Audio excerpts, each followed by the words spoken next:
Hey guys, tonight we are turning the temperature down. Way down. We're going back to a time when winter wasn't about cozy sweaters, hot cocoa, or festive lights. We're going to a time when winter was a 4-month siege engine designed by nature to kill you. Forget the romanticised paintings of snow-dusted castles and merry skaters on frozen ponds. We're diving into the frozen mud, the gnawing hunger, and the bone-crushing cold of the Great Frost. So, before you get comfortable under your modern heated blanket, take a moment to like the video and subscribe, but only if you genuinely enjoy these quiet trips into the darker corners of history. And let me know in the comments where you're tuning in from and what the weather is like outside your window right now. It's always fascinating to see who's joining us from around the world.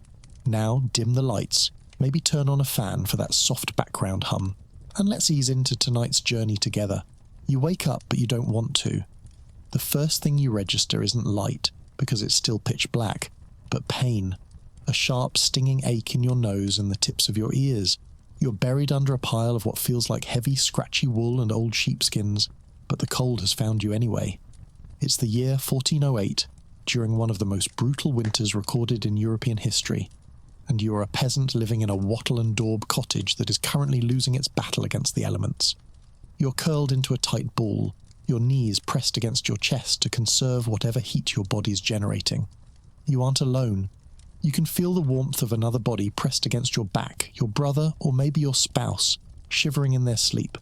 To your left, the rhythmic heavy breathing of the family cow adds a damp, grassy scent to the air. Yes, the cow is inside. In a medieval winter, livestock aren't just assets. They are living radiators. If the cow freezes, you starve next year.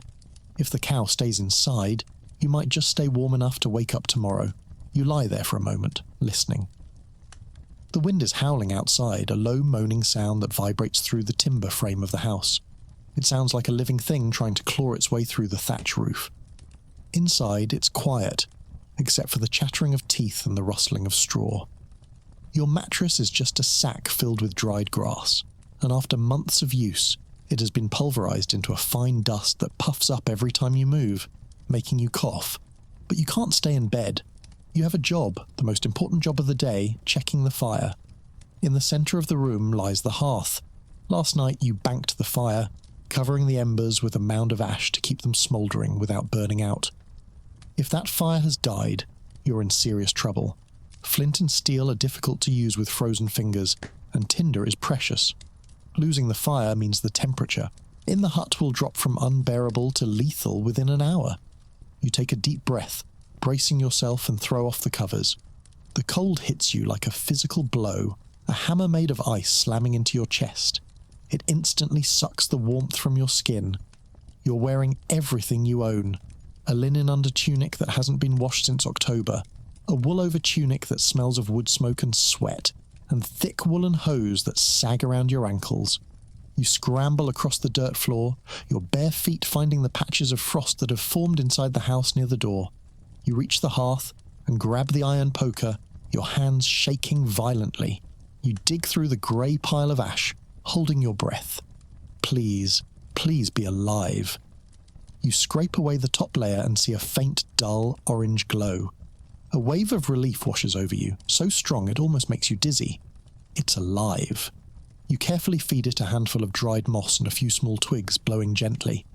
The smoke billows up, stinging your eyes, filling the room with a thick, acrid haze that hangs low in the cold air. But you don't mind the smoke. Smoke means heat. As the flames lick up, casting long, dancing shadows against the mud walls, you look around your home. It is small, dark and crowded. The walls are made of woven sticks plastered with mud and straw, but the frost has caused the mud to crack and you can feel razor-thin drafts slicing through the room. Above you, the thatched roof is heavy with snow. You pray the timber beams hold. If the roof collapses under the weight, a common occurrence this winter, you will be buried in snow and rubble before you can even scream. You grab a metal pot and head to the water barrel in the corner. It's frozen solid. A thick disc of ice sits on top, mocking you. You have to smash it with the handle of a ladle just to get to the liquid beneath.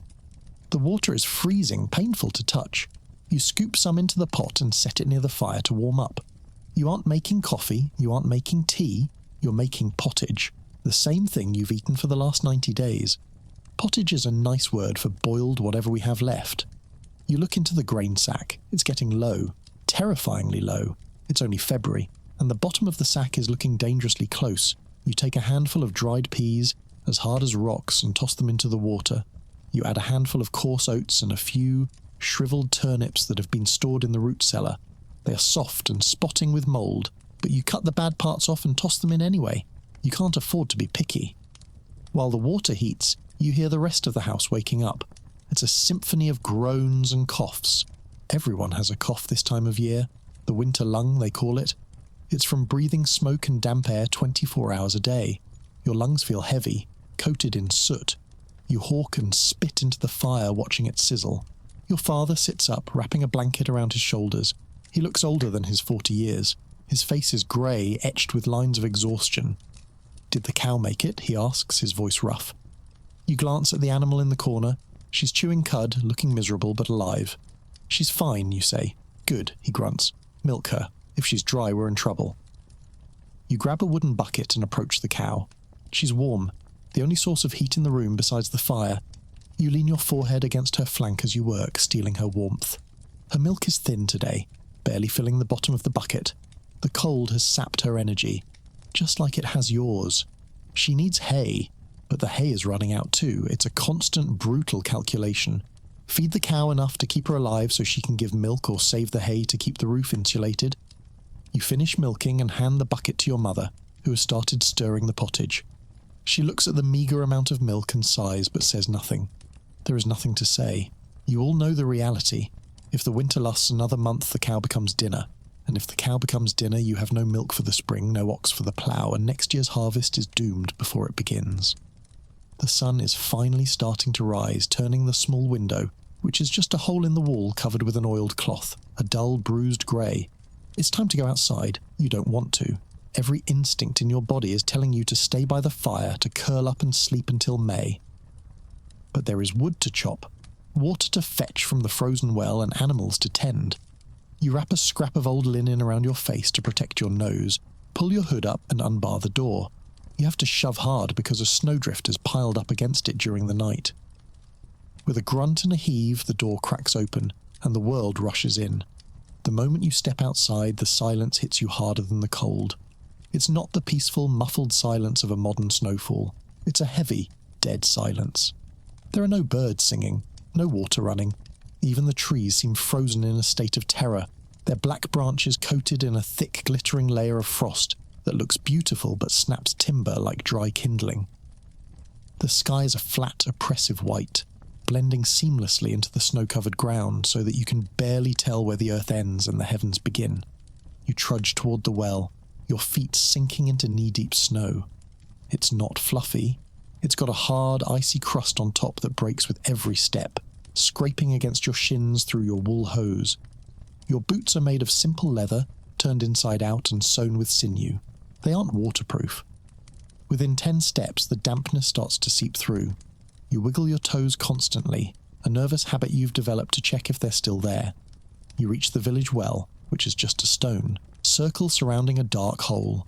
The rope is stiff, frozen into a rigid coil. You have to wrestle it onto the pulley.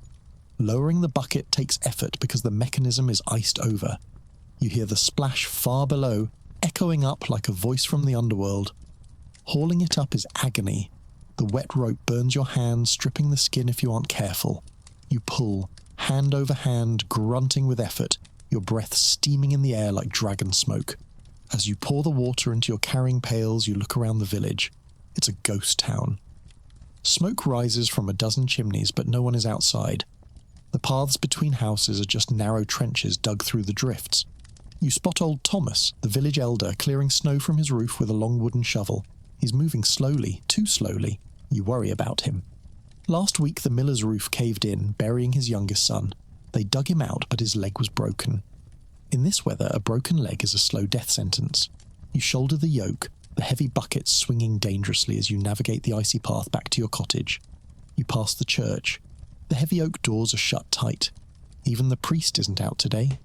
The stone walls of the church are frosted white, looking more like an iceberg than a sanctuary. You wonder if God is cold too. Back inside, the heat is a physical relief. but the smell is overwhelming after the fresh, biting air outside. The pottage is bubbling now, a thick grey sludge. Your mother ladles it into wooden bowls. It's hot, bland, and gritty. You chew carefully. Millstone's grit, tiny fragments of stone from the grinding process, is in every bite, slowly wearing your teeth down to nubs. You dip your stale bread into the broth to soften it. The bread is dark rye, dense and heavy. It sits in your stomach like a stone, but it stops the growling. Wood, your father says, wiping his mouth with the back of his hand. We need more wood. You nod. It's the daily mantra. Wood is life. But the nearby forest has been picked clean. You'll have to go further today, deeper into the Lord's woods. Technically, you are only allowed to gather windfall, branches that have fallen naturally. Cutting down a tree is a crime. Poaching wood is punishable by fines, the stocks, or worse. But the Lord isn't freezing in a wattle-and-daub hut. He's in his stone keep with tapestries on the walls and a fire big enough to roast an ox.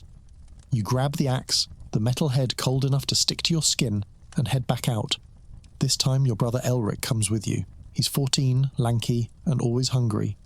He wraps a sheepskin around his shoulders and grabs a length of rope. The walk to the forest edge takes 20 minutes through the drifts. The wind is picking up, biting at your exposed cheeks. You keep your head down, watching your feet. You have to be careful. Hidden roots and rocks under the snow can twist an ankle in a second. The forest is dark, the canopy of pines blocking out the weak winter light. It's quieter here, if that's possible. The snow absorbs everything. You start scanning the ground for fallen limbs. There, a large oak branch, brought down by the weight of the snow. It's half buried, but it's good solid wood. You and Elric start digging it out, using your hands and a stick. Your gloves are just mittens made of old rags, and they are soaked within minutes. "Think the bailiff is patrolling today?" Elric asks, his voice muffled by his scarf. "In this?" you scoff. "He's sitting by a fire drinking mulled wine. He won't be out." But you keep looking over your shoulder anyway. Fear is a habit. You free the branch and start chopping it into manageable lengths. The sound of the axe striking wood, thwack, thwack, echoes uncomfortably loud in the stillness. Every strike sends a vibration up your arms, jarring your cold bones. You work fast, partly to stay warm, partly to get back home. Suddenly Elric freezes. "Hush," he hisses. You stop mid-swing, you listen. There's a sound, not the wind, not the creak of trees, a crunching sound, rhythmic, heavy, crunch, crunch, crunch. Footsteps in the snow. You drop into a crouch behind a snowbank, pulling Elric down with you. Through the gaps in the brush you see movement. A figure emerges from the gloom of the trees. It's not the bailiff. It's a wolf. Not a cute storybook wolf. This is a starving, desperate beast. Its ribs are showing through its matted grey fur. Its eyes are yellow and focused. It's alone, which is strange. Wolves usually pack up in winter. A lone wolf is a desperate wolf. It stops, lifting its nose, sniffing the air. It smells you. Your grip tightens on the axe handle. You are two skinny peasants against a predator built for killing. If it attacks, you have one swing, maybe two. Elric has a knife at his belt, a small, rusty thing used for cutting bread. The wolf stares right at your hiding spot. It takes a step forward, lips pulling back to reveal yellowed teeth. It's weighing the risk. Are you worth the fight? Are you food? For a long, terrifying minute, nobody moves. The wind whistles through the branches above. Your heart is hammering against your ribs so hard you think it might crack them. You stare into the wolf's eyes, and you see something terrifyingly familiar. You see hunger. The same hunger that gnaws at your belly every night. Then a branch snaps somewhere deep in the woods. A loud, pistol-crack sound of freezing wood giving way. The wolf flinches, ears swivelling. It looks back at you one last time, decides you aren't worth the trouble, and turns, melting back into the shadows like smoke. You let out a breath you didn't know you were holding. Elric is shaking, and not just from the cold. "Let's go," you whisper. "Now." You tie the wood into a bundle, throw it over your shoulder, and march back toward the village. You don't look back. You walk fast, the adrenaline slowly, fading, replaced by the deep, aching cold that settles back into your marrow. By the time you reach the cottage, the sun is already dipping low. The days are so short. It feels like the sun barely bothers to show up before leaving again. You dump the wood by the door and stumble inside. Your mother looks up from her spinning wheel. She sees your face, pale and pinched. You saw something, she states. Wolf, Elric says, his voice trembling slightly. Big one. She makes a sign of protection in the air. The cold drives them closer. They're hungry. We're all hungry, your father mutters from the corner, where he's trying to mend a broken harness with stiff, clumsy fingers. Dinner is pottage again, but tonight your mother adds a surprise, a small chunk of salted pork fat she's been saving. It dissolves into the broth, adding a greasy, salty richness that tastes like heaven. You savour it, letting the warmth spread through your chest. After eating, the family huddles together. There is no light except the fire. Candles are expensive, made of tallow, animal fat, and you save them for emergencies. You sit in the semi-darkness, listening to your father tell stories. He talks about the summer, about the harvest festivals, about the time the sun shone so hot you had to sleep outside. It feels like a fairy tale. You can't remember what it feels like to be hot. As the fire dies down, you prepare for bed. You bank the coals again, the ritual of survival. You crawl back under the pile of sheepskins. The cow shifts and lets out a low moo. The wind picks up outside, rattling the door latch. You close your eyes, but you don't sleep immediately. You think about the wolf. You think about the empty woods. You think about the grain sack getting lighter every day. You survived today. You didn't freeze. You didn't starve. You weren't eaten. But as the darkness wraps around you, a cold thought settles in your mind, sharper than the frost. Winter has 90 days left, and you have to do it all again tomorrow. You wake up again, but this time, something is wrong. The silence is deeper, heavier. You push the covers off your face and see your breath clouding in the air, but there's a strange, muffled quality to the light filtering through the cracks. You scramble to the door and push. It doesn't move. You shove harder, putting your shoulder into it. Nothing. Panic spikes in your chest. You're trapped. "Father," you hiss. He's awake instantly. He comes to the door, and together you heave against the wood. With a groan of timber, it gives way, but instead of opening onto the yard, it opens onto a wall of white. Snow. A drift has buried the entire front of the cottage during the night. You have to dig your way out. You use your hands, scooping the freezing powder into the room until you can squeeze through the gap. You crawl out into a world that has been erased. The village path is gone, the fences are gone, the well is just a hump in, the snow. The sky is a blinding, brilliant blue. The storm has passed, but the cold is absolute. It's so cold the air feels thin, hard to breathe. You look toward the neighbour's hut. No smoke is rising from their chimney. That's bad. Smoke means life. No smoke means... well, you know what it means. Your father grabs the wooden shovel. "Check on old Thomas," he says, his voice grim. You nod and start wading through the waist-deep snow. It's exhausting work. Every step is a battle. You reach Thomas's door. It's blocked, just like yours. You pound on the wood. "Thomas! Thomas!" Silence. You start digging frantically. Your hands burn, then go numb. You clear enough space to force the door open. The inside of the hut is freezing, colder than yours. The fire is dead, just a pile of grey ash. You step inside, your eyes adjusting to the gloom. Thomas is in his bed, curled under a thin blanket. He looks like he's sleeping. You touch his shoulder. It's hard as stone. He froze in the night. His fire went out and the cold just walked in and took him. You stand there for a moment, looking at the old man who taught you how to whittle whistles from willow branches. There's no time for grief. Not yet. Grief is for the spring. Right now you have to report this to the village priest, assuming he can even get to the church. You trudge back to your father. He sees your face and knows. He makes the sign of the cross and goes back to clearing the path. "We'll bury him when the ground thaws," he says.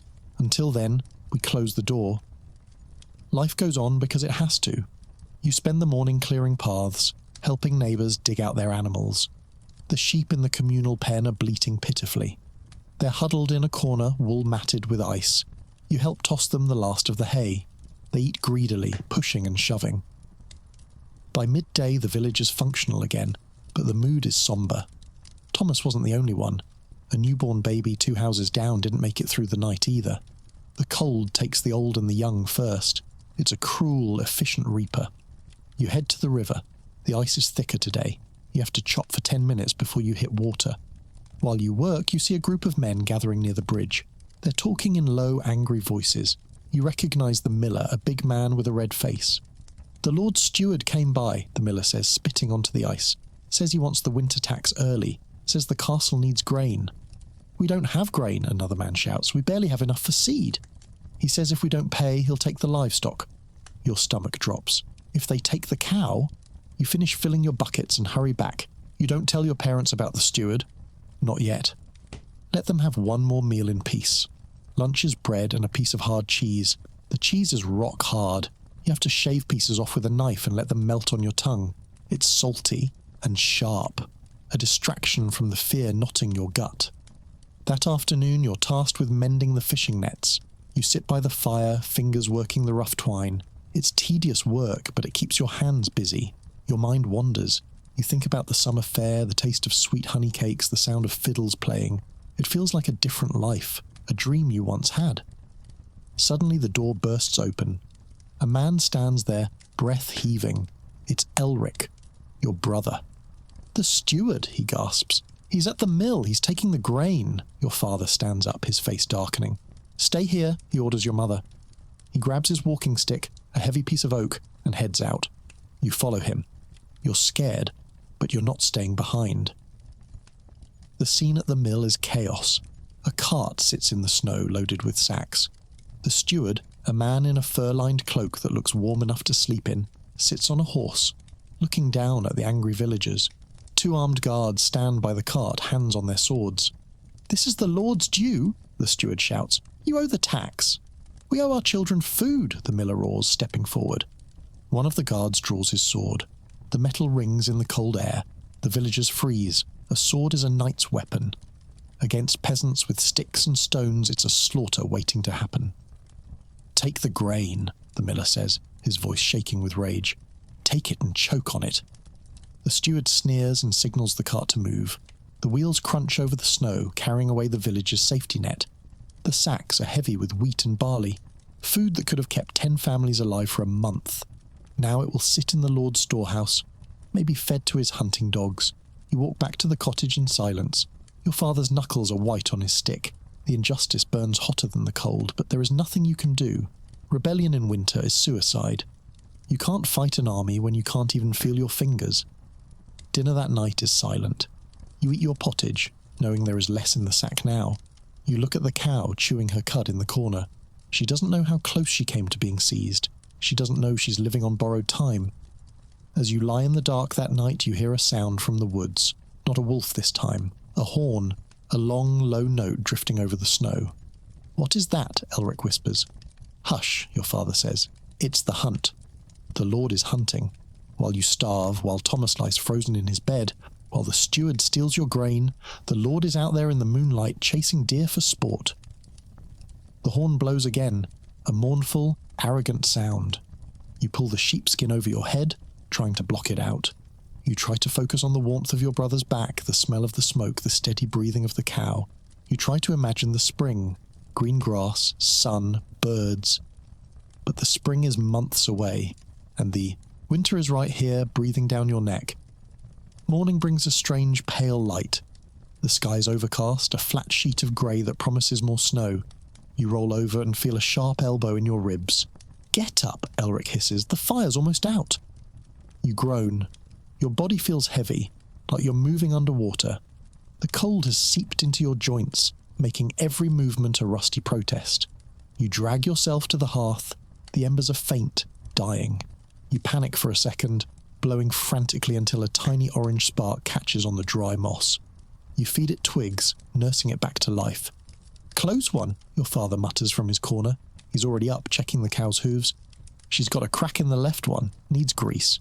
Grease means fat. Fat means food." You hesitate. "Do we have any?" "Use the last of the bacon rind," he says. "Better a hungry family than a lame cow." You find the rind, a tough salty scrap of skin, and render it over the fire until a small pool of grease forms. You rub it into the cow's hoof. She shifts her weight, grateful. You wipe the excess on your own cracked hands. Nothing goes to waste. Breakfast is watery pottage. The grain sack is noticeably lighter. You can see the bottom now, a dark circle of woven fabric that looks like a bad omen. You eat slowly, chewing every grain of barley until it dissolves. We need to check the snares, your father says. Snares are illegal. Catching a rabbit or a pheasant in the Lord's woods is poaching. The penalty is severe, blinding or losing a hand. But hunger makes you brave, or maybe just stupid. You and Elric head out. The snow is deep, coming up to your thighs in places. You follow your own tracks from yesterday, stepping carefully into the frozen footprints to save energy. The forest is silent. No wind today, just a stillness that feels like the world is holding its breath. You check the first snare, empty. The second, empty. The third, snapped. Something got it, Elric whispers, pointing to the tracks. Fox! You curse silently. A fox beat you to your dinner. You reset the wire loop, careful not to leave your scent. You move deeper into the woods. This is dangerous territory. The bailiff patrols here sometimes, looking for firewood thieves and poachers. Suddenly you hear a sound, a rhythmic thud, thud, thud. Horses. Hide! You hiss. You dive into a thicket of holly bushes, the sharp leaves scratching your face. You pull Elric down beside you. Through the branches you see them. 3 riders. They're dressed in fine wool cloaks dyed deep red and green, colours that cost more than your entire village earns in a year. Their horses are huge, breathing steam, their coats glossy and well fed. It's the Lord's hunting party. They are laughing, their voices loud and careless in the quiet woods. A pack of hounds trots beside them, sniffing the ground. Did you see the size of that stag? One rider boasts. 16 points if he was an inch. We'll have him by noon, another laughs. And then, venison for the feast. Venison. The word makes your mouth water. A single deer could feed your family for a month. You watch them pass, resentment burning in your chest, hot enough to melt the snow. They're hunting for sport, for a trophy to hang on a wall. You're hunting to keep your ribs from poking through your skin. One of the hounds stops. It lifts its head, sniffing the air. It turns toward your hiding spot. Your heart stops. If the dog barks, if they find the snares. The dog takes a step toward the bushes. You grip your knife, your knuckles white. Elric is trembling beside you. Rex to heel, a rider shouts. The dog hesitates, looks at you one last time with intelligent dark eyes, and then turns, trotting back to its master. The party rides on, their laughter fading into the distance. You wait until you can't hear them anymore. Then you wait 5 minutes more. Only then do you crawl out, shaking the snow from your tunic. Let's go back, Elric says, his voice thin. There's nothing here. He's right. The snares are empty. The woods belong to the Lord. You trudge home empty-handed, the cold biting deeper with every step. When you get back, the village is buzzing. Not happy buzzing, scared buzzing. A group of people are gathered by the church. You push through the crowd. The plague, a woman is sobbing. It's the plague. Your blood runs cold. The Black Death. It hasn't been seen in these parts for 20 years, but the stories are still told in whispers. What happened? Your father asks, stepping forward. Old Miller John, the woman says. He has the boils, under his arms, black as coal. The crowd recoils. The plague in winter? It usually spreads in the heat, carried by fleas, but in the cramped, dirty conditions of a winter cottage, where everyone sleeps together for warmth, it can spread like wildfire. Is he alive? Your father asks. Barely, the woman says. The priest is with him now, giving him the last rites.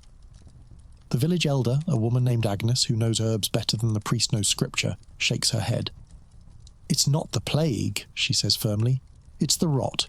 He cut his leg last week when the roof fell. The wound went bad. Gangrene. It's almost as bad as the plague, but it's not contagious. A collective sigh of relief goes through the crowd, followed immediately by a wave of pity. Gangrene is a slow, agonizing way to die. Does he have willow bark? Your father asks. For the pain? He has nothing, Agnes says. The steward took his last sack of grain. He's dying hungry. That night the village is quieter than usual. The fear has settled in. It wasn't the plague, not this time, but death is walking the streets. You can feel it. You sit by the fire, trying to warm your feet. Your mother is sewing a patch onto your tunic. She works by the light of the fire to save candles. Her eyes are strained, squinting, in the gloom. We have to do something, you say suddenly. Your father looks up. About what? About the food. We can't just wait to starve. "And what do you propose?" he asks, his voice weary. "Rob the castle?" "No," you say. "But there's the river, under the ice. The fish are still there." "It's dangerous," your mother says, not looking up. "The ice is thin in the middle." "I know where the deep pools are," you insist. "If we cut holes, we could use nets. Not lines, nets." Your father considers this. Fishing in winter is usually done with a line and hook, sitting for hours in the freezing wind for a single pike. Nets are faster, but require cutting a massive hole, weakening the ice you stand on. "We'll need help," he says finally. "Get Elric and the smith's boy. We go at dawn." It's a risk, a huge one. If you fall in, you're dead in minutes. The shock of the water stops your heart, or the current drags you under the ice sheet. But looking at the empty grain sack, you realise the alternative is just a slower kind of drowning. You go to sleep with a plan. It's not much, but it's better than waiting. As you drift off, you hear the wind pick up again, rattling the roof tiles. Winter isn't done with you yet. Not by a long shot. You stand on the frozen river at dawn. The world is grey. Grey ice, grey sky. Grey trees lining the banks like skeletons.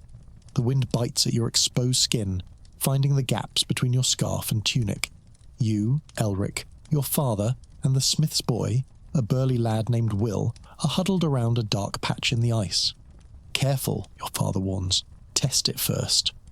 Will brings down a heavy iron pick. Crack! The sound echoes across the valley like a gunshot. The ice splinters but holds. It's thick enough near the edge. You move out further, sliding your feet to distribute your weight. The ice here is clearer, blacker. You can see bubbles trapped deep within, frozen in time. "Here," you say. "This is the deep pool." You start chopping. It's exhausting work. Ice chips fly into your face, stinging like needles. Your breath comes in ragged gasps. Slowly a hole forms. Dark water wells up, slushy and menacing. You widen it until it's big enough to lower the net. The net is old, mended a dozen times with different types of twine. You weigh it down with stones and lower it into the black water. Now comes the waiting. You stand there, stomping your feet to keep the blood moving. The cold seeps up through your boots, numbing your toes. "Think there's anything down there?" Elric asks, his teeth chattering. "Fish have to eat too," Will grunts. 20 minutes pass, then 30.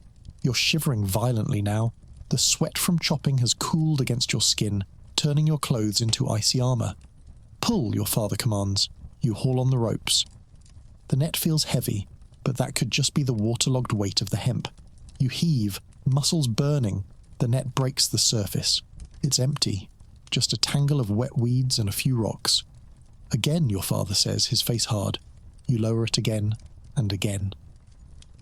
An hour passes. The cold is becoming dangerous. Your hands are clumsy, barely able to grip the ropes. You start to feel that strange, sleepy warmth that signals hypothermia is creeping in. "One more," you plead. "Just one more." You cast the net deeper this time, letting it drift with the current under the ice. You wait longer, until your feet feel like blocks of wood. Then you pull. Resistance. Something is fighting back. "Got one!" Will shouts. You all heave together. The net splashes up, and there, thrashing in the mesh, is a silver flash. A pike, a big one, maybe 5 pounds, and 2 smaller perch tangled beside it. You drag the net onto the ice, scrambling to secure the fish before they can flop back into the hole. The pike snaps its jaws, rows of needle-sharp teeth, but Will whacks it with a club. It goes still. You stare at the fish. It's beautiful. It's survival. 5 pounds of meat. That's protein. That's strength. "Let's go," your father says, grinning for the first time in weeks. Before we freeze to the spot, the walk back is triumphant. You carry the pike like a trophy. When you enter the cottage, your mother gasps. Even the cow seems to perk up at the smell of fresh, cold river water. That night you feast. Boiled pike with herbs. It's not fancy, but the meat is flaky and sweet. You eat until you're actually full. For the first time in a month, the gnawing ache in your belly is gone. But the victory is short-lived. The next morning, a knock comes at the door. Not a neighbourly knock. A heavy, authoritative pounding. Your father opens it. It's the bailiff. He's a short, sour-faced man who smells of stale ale. He looks past your father, scanning the room. He sees the fish bones in the fire pit. "Fishing in the Lord's River," he says, his voice flat. "That's poaching." "We were starving," your father says, stepping in front of you. "Everyone's starving," the bailiff retorts. doesn't give you the right to steal from his lordship. The river is frozen, your father argues. The lord isn't fishing it. Doesn't matter. The rights belong to the castle. The bailiff holds out a hand. Fine is 6 silver pennies. 6 pennies? You don't have 6 pennies. You barely have 6 turnips. We can't pay, your father says. The bailiff sighs like this is a boring routine he has to go through. Then I take the cow. No, your mother screams, rushing forward. She's all we have. She keeps us warm. She gives milk. Should have thought of that before you stole the fish, the bailiff says. He signals to 2 men behind him. They step in, grabbing the cow's halter. The cow panics, lowing loudly, her hooves scrabbling on the dirt floor. Elric tries to grab the rope, but one of the men shoves him back hard. He hits the wall and slides down, stunned. Your father grabs his walking stick, raising it.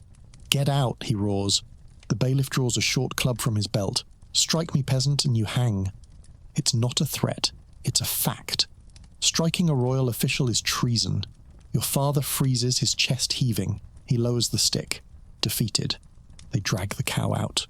She resists, bracing her legs against the doorframe, but they are stronger. You watch her go, her dark eyes wide with fear. The door slams shut, leaving you in silence. The room instantly feels colder.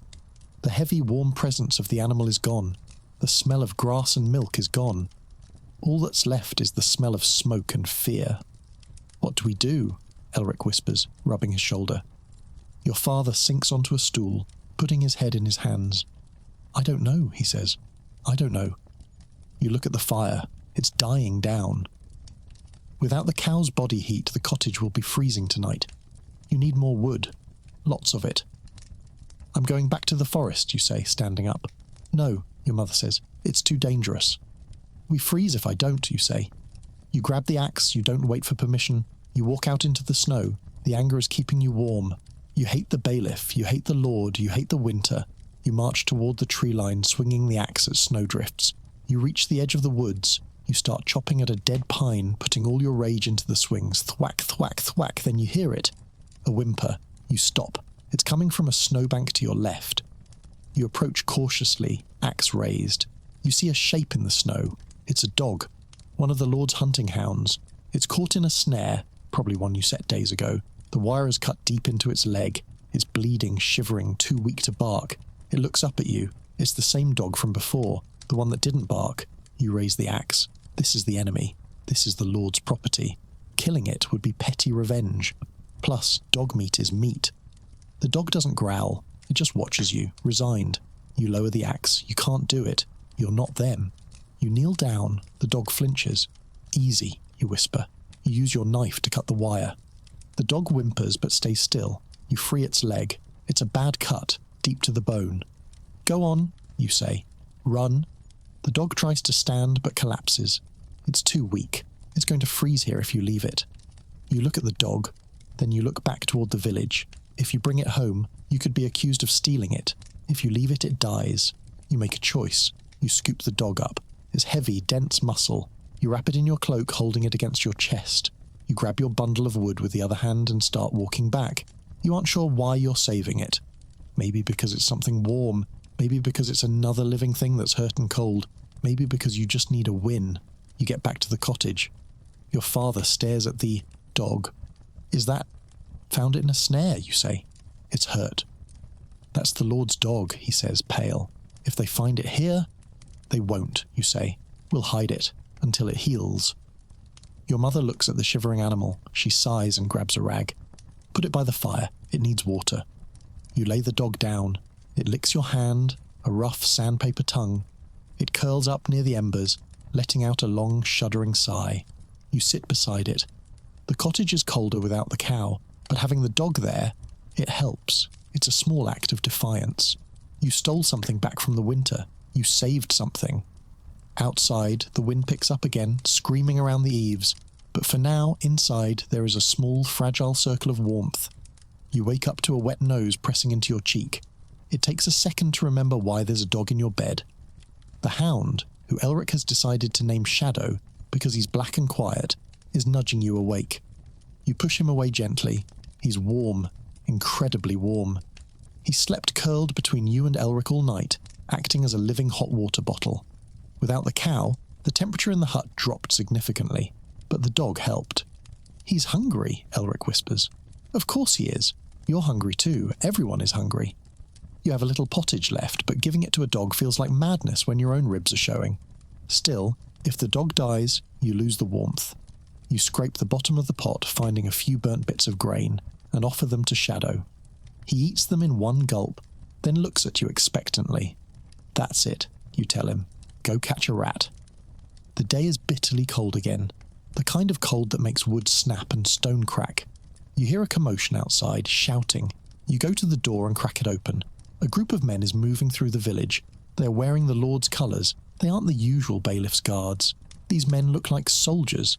They're going door to door, searching. "They're looking for the dog," your father says, standing behind you. His face is ashen. Panic spikes in your chest. You can't let them find Shadow. Not after everything. "Hide him," you say, "in the root cellar." The root cellar is a small pit dug into the floor, covered by a wooden trapdoor and a rug. It's cold and dark, usually used for turnips, but right now it's empty. You grab Shadow by the collar. "Come on," you urge.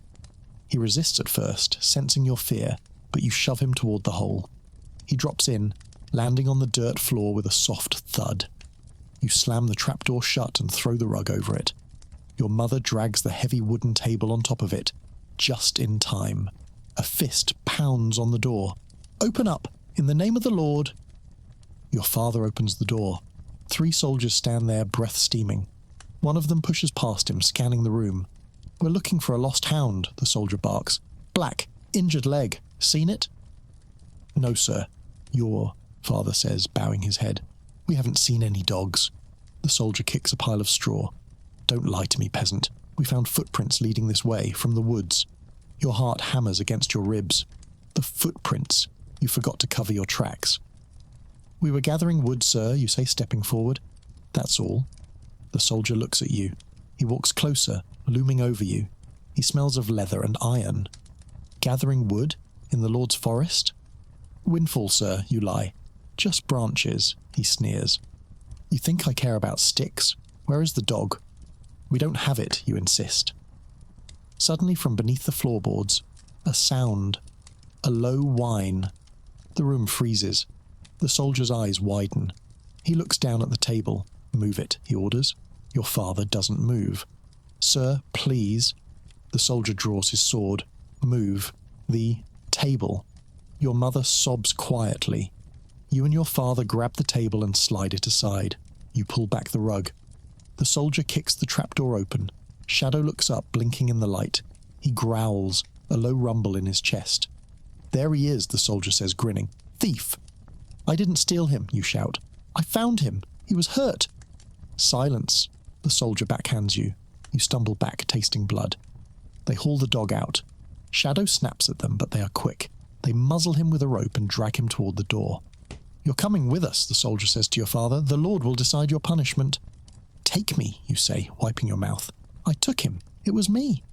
The soldier looks between you and your father. He shrugs. "Fine, both of you." They tie your hands. They tie your father's hands. Your mother is screaming now, begging them, clinging to your father's arm until they shove her away. Elric stands in the corner, eyes wide with terror.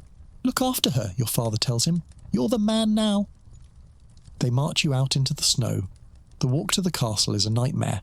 The cold bites through your clothes, but the fear is colder. You pass the other villagers, who watch from their doorways with pity and relief. Better you than them.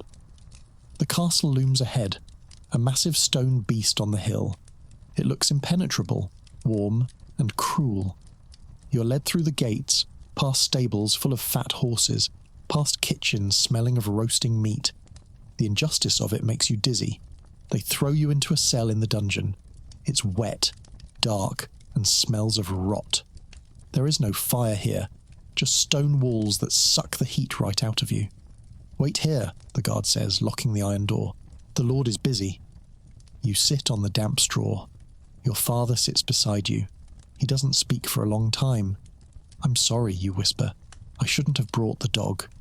He reaches out and takes your hand with his bound ones. His grip is strong, calloused. "You showed mercy," he says. "That is never wrong, even if the world punishes you for it." Hours pass. The cold seeps into your bones. You shiver uncontrollably. You wonder if this is how Thomas felt before he died. Just cold, and then sleep. Finally the door opens. A different man enters. He is dressed in velvet, not armour. He holds a torch. "The Lord will see you now," he says. You are marched up stone stairs into the great hall. It is blindingly bright. Massive fireplaces roar at either end of the room. Tapestries line the walls. Long tables are set for a feast. At the high table sits the Lord. He is a large man with a beard trimmed close. He is eating a chicken leg. Shadow is sitting at his feet, his leg bandaged. The dog looks up as you enter and wags his tail. "So," the Lord says, chewing, "these are the thieves. We didn't steal him, you say, your voice shaking but loud. He was caught in a snare. I cut him loose. I carried him home." The Lord looks at the dog, then back at you. "Is this true?" "Yes, my lord," your father says. "The boy, he has a soft heart." The Lord throws the chicken bone to the dog. Shadow catches it. "Rex here is my favourite," the Lord says. "Fastest dog in the pack. I was displeased when he didn't return." He stands up and walks down the steps. He stops in front of you. He's tall, imposing. "You poached in my woods," he says. "You trespassed. You hid my property." "I saved his life," you say. The Lord stares at you. His eyes are hard like flint. Then slowly a smile cracks his face. Not a kind smile, but an amused one. "He did," the Lord says to his steward. "The beast would have frozen or bled out." He turns back to you. "The penalty for poaching is blinding. Did you know that?" "Yes," you whisper. "And yet you did it." He laughs, a booming sound. "Stupid or brave? I haven't decided."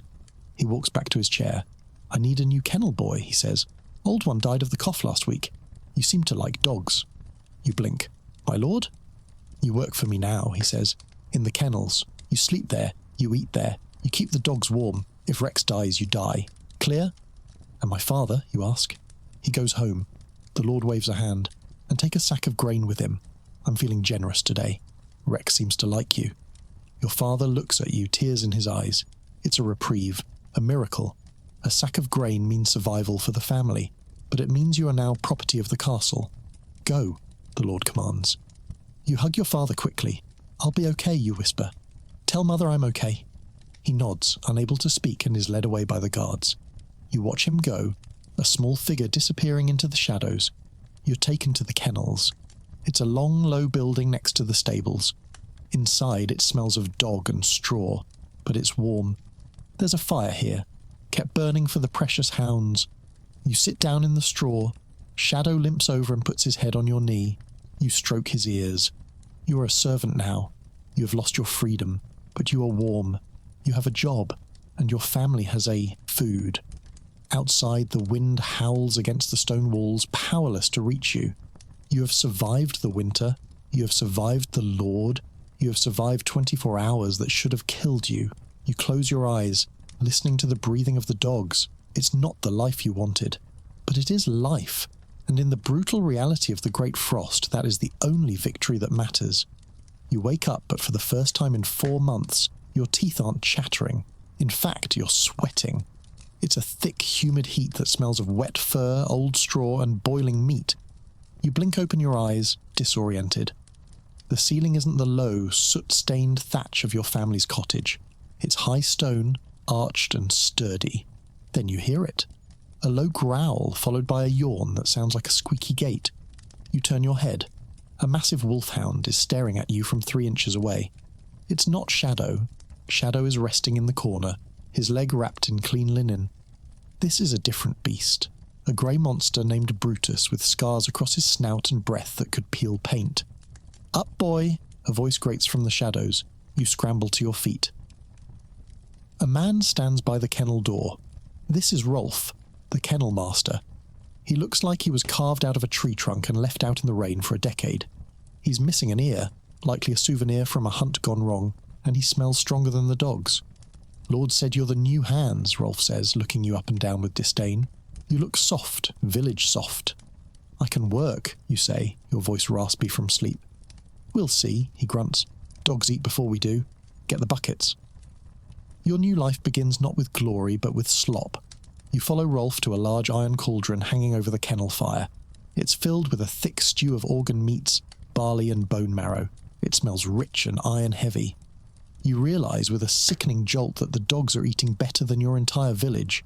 There is actual meat in there. Hearts, livers, things your mother would have boiled for 3 days to make a feast for the family. Here, it's just dog chow. Don't stare at it, Rolf snaps. Ladle it out, even portions. If Brutus gets more than Titan, they fight. If they fight, you bleed. Understand? You nod and grab the heavy wooden ladle. The dogs know what's coming. The room erupts into a cacophony of barks and whines. 30 hunting dogs, bred for violence and speed, are throwing themselves against the wooden slats of their pens. The noise is deafening. It echoes off the stone walls, vibrating in your chest. You carry the heavy troughs to the pens. This is the test. You have to go inside with them. Don't show fear, Rolf advises, leaning against a pillar, picking his teeth with a splinter. They smell it. You unlatch the first gate. Titan, a mastiff the size of a small pony, lunges forward. You freeze. Your instinct is to drop the bucket and run, but you remember the wolf in the woods. You remember the bailiff. You remember that if you fail here, you don't just lose a job. You lose the grain sack that bought your father's freedom. You step forward, swinging the heavy bucket between you and the dog. Back, you shout, channeling every ounce of anger you have left. Titan blinks. He steps back. You dump the food into his wooden bowl and back out, latching the gate just as he dives into the mess, slobbering and chewing with bone-cracking force. Not bad, Rolf mutters. Next one. It takes an hour to feed them all. By the end, your arms are shaking and you are covered in splashback from the gruel. But the kennel is finally quiet, save for the wet sounds of 30 dogs devouring their breakfast. Now it's your turn. Rolf points to a smaller pot by the fire. Your share. You look inside. It's the same stew. Dog food. But it's hot, and there are chunks of meat in it. You fill a bowl and sit on a bale of hay next to Shadow. He bumps your hand with his nose. You eat. It tastes greasy and unseasoned, but the protein hits your system like a drug. You feel your strength returning, the fog of starvation lifting just a little. Now the real work, Rolf says, wiping his mouth, mucking out. If you thought the village latrines were bad, the castle kennels are a special kind of hell. 30 dogs produce a lot of waste. Your job is to go into each pen, shovel out the soiled straw, scrub the stone floor with vinegar and water, and lay down fresh bedding. You spend the entire morning bent double, shoveling. The ammonia stings your eyes. The heat from the fire makes the smell ripen. You're sweating through your wool tunic, a sensation you haven't felt in months. It's gross, back-breaking labour. But as you carry the wheelbarrow of waste out to the midden heap behind the stables, you realise something. You aren't cold. You step outside for just a moment to dump the load. The winter air hits you, instantly freezing the sweat on your forehead. The wind is still howling, tearing at the castle flags high above. You look down from the castle walls toward the village. It looks like a collection of toys buried in cotton wool. You can't see your house. You can't see your parents. You wonder if they are eating the grain yet. You wonder if Elric is keeping the fire lit. "Oi! Get back inside," a guard shouts from the battlements. "Don't let the heat out." You hurry back into the warmth of the kennel. The afternoon falls into a rhythm. You check paws for ice cuts. You brush coats to remove burrs and mats. You learn the names. Brutus, Titan, Lady, Fang. They are vicious creatures when hunting, but here, full-bellied and warm, they are just dogs. They lean into your touch. They crave affection. You realise they are kept better than the peasants because they are worth more. A good hunting dog costs gold. A peasant costs nothing. Around midday, the castle steward, the man who threatened your father, walks in. You shrink, back into the shadows of a pen pretending to scrub the floor. "Is the pack ready, Rolf?" the steward asks. "His lordship wants to hunt boar tomorrow." "Rex is out," Rolf says, nodding at Shadow. "Legs healing, but slow. The rest are fit." "Good," the steward says. "The kitchen needs meat. The winter stores are dipping." "Dipping?" Rolf snorts. "I saw the carts come in from the village. You squeezed them dry." "Peasants hoard," the steward says dismissively. "They always cry starvation while hiding sacks under the floorboards. We just motivated them to share." You grip the scrub brush so hard a few bristles snap off. You want to scream. You want to throw the bucket of dirty water in his face, but you don't. You keep your head down. You're a survivor now, and survivors don't make scenes. The steward leaves. Rolf spits on the floor where the man stood. Don't listen to him, boy, Rolf growls. He's a quill pusher, never held a spear in his life, just knows how to count beans and ruin lives. Rolf, you realise, might not be a friend, but he isn't an enemy. He's just another part of the castle machinery, grinding along. Come on, Rolf says. Kitchen run, we need bones. You follow him out of the kennel through a stone corridor that connects to the main keep. The temperature drops as you leave the fire, but soon you're hit with a new wall of heat and noise, the castle kitchen. If the kennel was a shock, the kitchen is a revelation. It is a cavernous room filled with smoke and steam. There are 4 massive hearths, each one big enough to stand in. Spits are turning, dripping fat into pans. There are tables piled high with things you haven't seen in months. Onions, carrots, wheels of cheese, dried apples, and the meat. Sides of beef hanging from hooks, plucked geese, a whole pig being prepared for the spit. The staff moves like an army. Cooks shouting orders, scullery maids scrubbing pots, boys running with trays. It is chaotic, loud, and overwhelming. Rolf walks straight to a butcher block where a large man is hacking apart a deer carcass. Bones for the pack, cookie, Rolf says. The cook grunts and sweeps a pile of ribs and knuckles into a sack Rolf is holding. Take 'em. Lord wants the marrow for a sauce tonight, but these are too splintered. You stare at a table where a tray of bread has just come out of the oven. White bread. Manchi bread. Made from sifted wheat flour, soft and airy. Not the dark, gritty rye you're used to.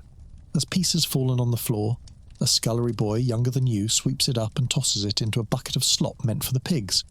Your heart twists. That one piece of bread, treated like garbage, would have been a birthday gift for your sister. Eyes front, Rolf mutters, nudging you. Don't let them catch you drooling. You grab the other side of the bone sack. It's heavy. You haul it back to the kennel, the smell of the feast lingering in your nose. That night, you settle back, into the straw. Shadow curls up next to you again, his bandage clean, his belly full, the fire is banked high. You are safe, you are warm. But as you drift off, you can't stop thinking about the bread in the pig bucket. You can't stop thinking about the steward's voice. The castle is a paradise built on the hell of the village below. And you are part of it now. You are on the inside.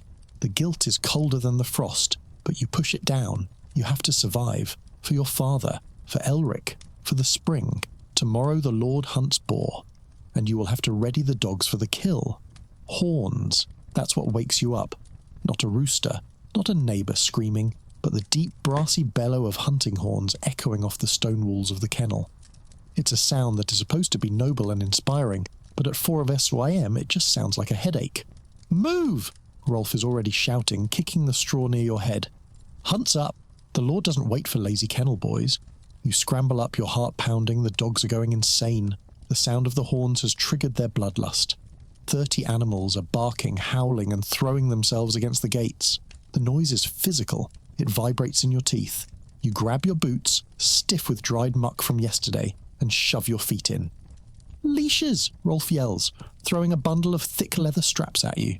Double them up. If Titan breaks loose before we hit the woods, he'll eat a horse. You enter the pens. It is a wrestling match.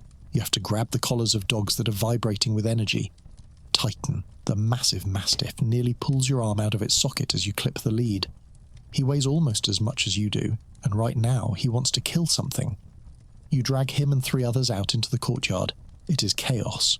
Stable hands are leading horses that are snorting and stamping, their breath pluming in the icy air like steam engines. Servants are running back and forth with spears, wineskins, and extra cloaks. And in the centre of it all sits the Lord, mounted on a black warhorse that looks like it eats peasants for breakfast. The Lord is wrapped in furs, beaver, fox, maybe even wolf. He looks warm, comfortable. He's holding a goblet of something steaming. Beside him are his guests, other nobles from neighbouring estates, all laughing and betting on who will strike the first blow. Bring up the pack, the Lord commands. You and Rolf march the dogs forward. The cold outside is sharp, biting instantly through your wool tunic. You shiver, but you can't huddle for warmth. You have to use your entire body weight to keep the dogs from bolting. Release the trackers, Rolf shouts. You unclip 2 sleeker, smaller hounds. They shoot across the snow toward the tree line, noses to the ground. The heavy dogs, the killers, stay with you. We walk, Rolf mutters to you. Try to keep up. The horses trot out of the gate. You have to run, running in, Knee-deep snow while being dragged by 4 dogs is not exercise, it is torture.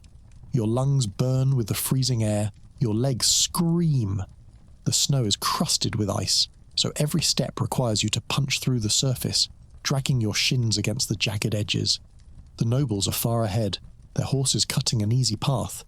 You are in their wake, stumbling in the churned-up mud and slush. You enter the forest. Here, the snow is deeper, shadowed by the pines. The silence of the woods is shattered by the baying of the trackers ahead. They've found a scent. "Boar!" Rolf shouts, his eyes gleaming. "Big one by the sound of it." The pace quickens. You are sweating now, a dangerous, clammy sweat under your wool. If you stop moving, that sweat will freeze, and you'll get hypothermia in minutes. But you can't stop. The dogs are pulling so hard the leather leashes cut into your hands, rubbing the skin raw. Suddenly the baying changes pitch. It goes from a rhythmic howl to a frantic, choppy barking. "They've cornered it," a noble shouts from up ahead. You burst into a clearing.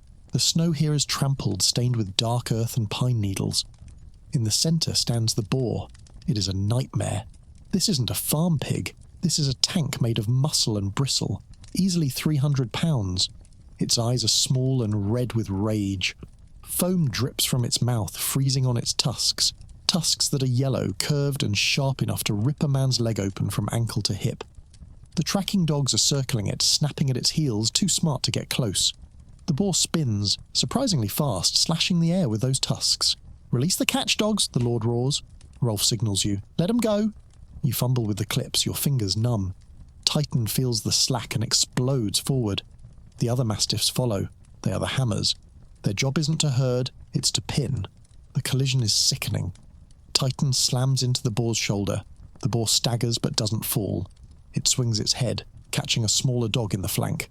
The dog yelps, a high, terrible sound, and flies backward into the snow, red blood spraying across the white. "Get in there," Rolf screams, drawing a long knife. You stand frozen. You're a peasant. You have a stick. You're watching a brawl between monsters. "The spear, boy, grab a spear." You see a boar spear dropped by a servant in the snow. It has a crossbar below the blade to stop the animal from running up the shaft to kill you. You grab it.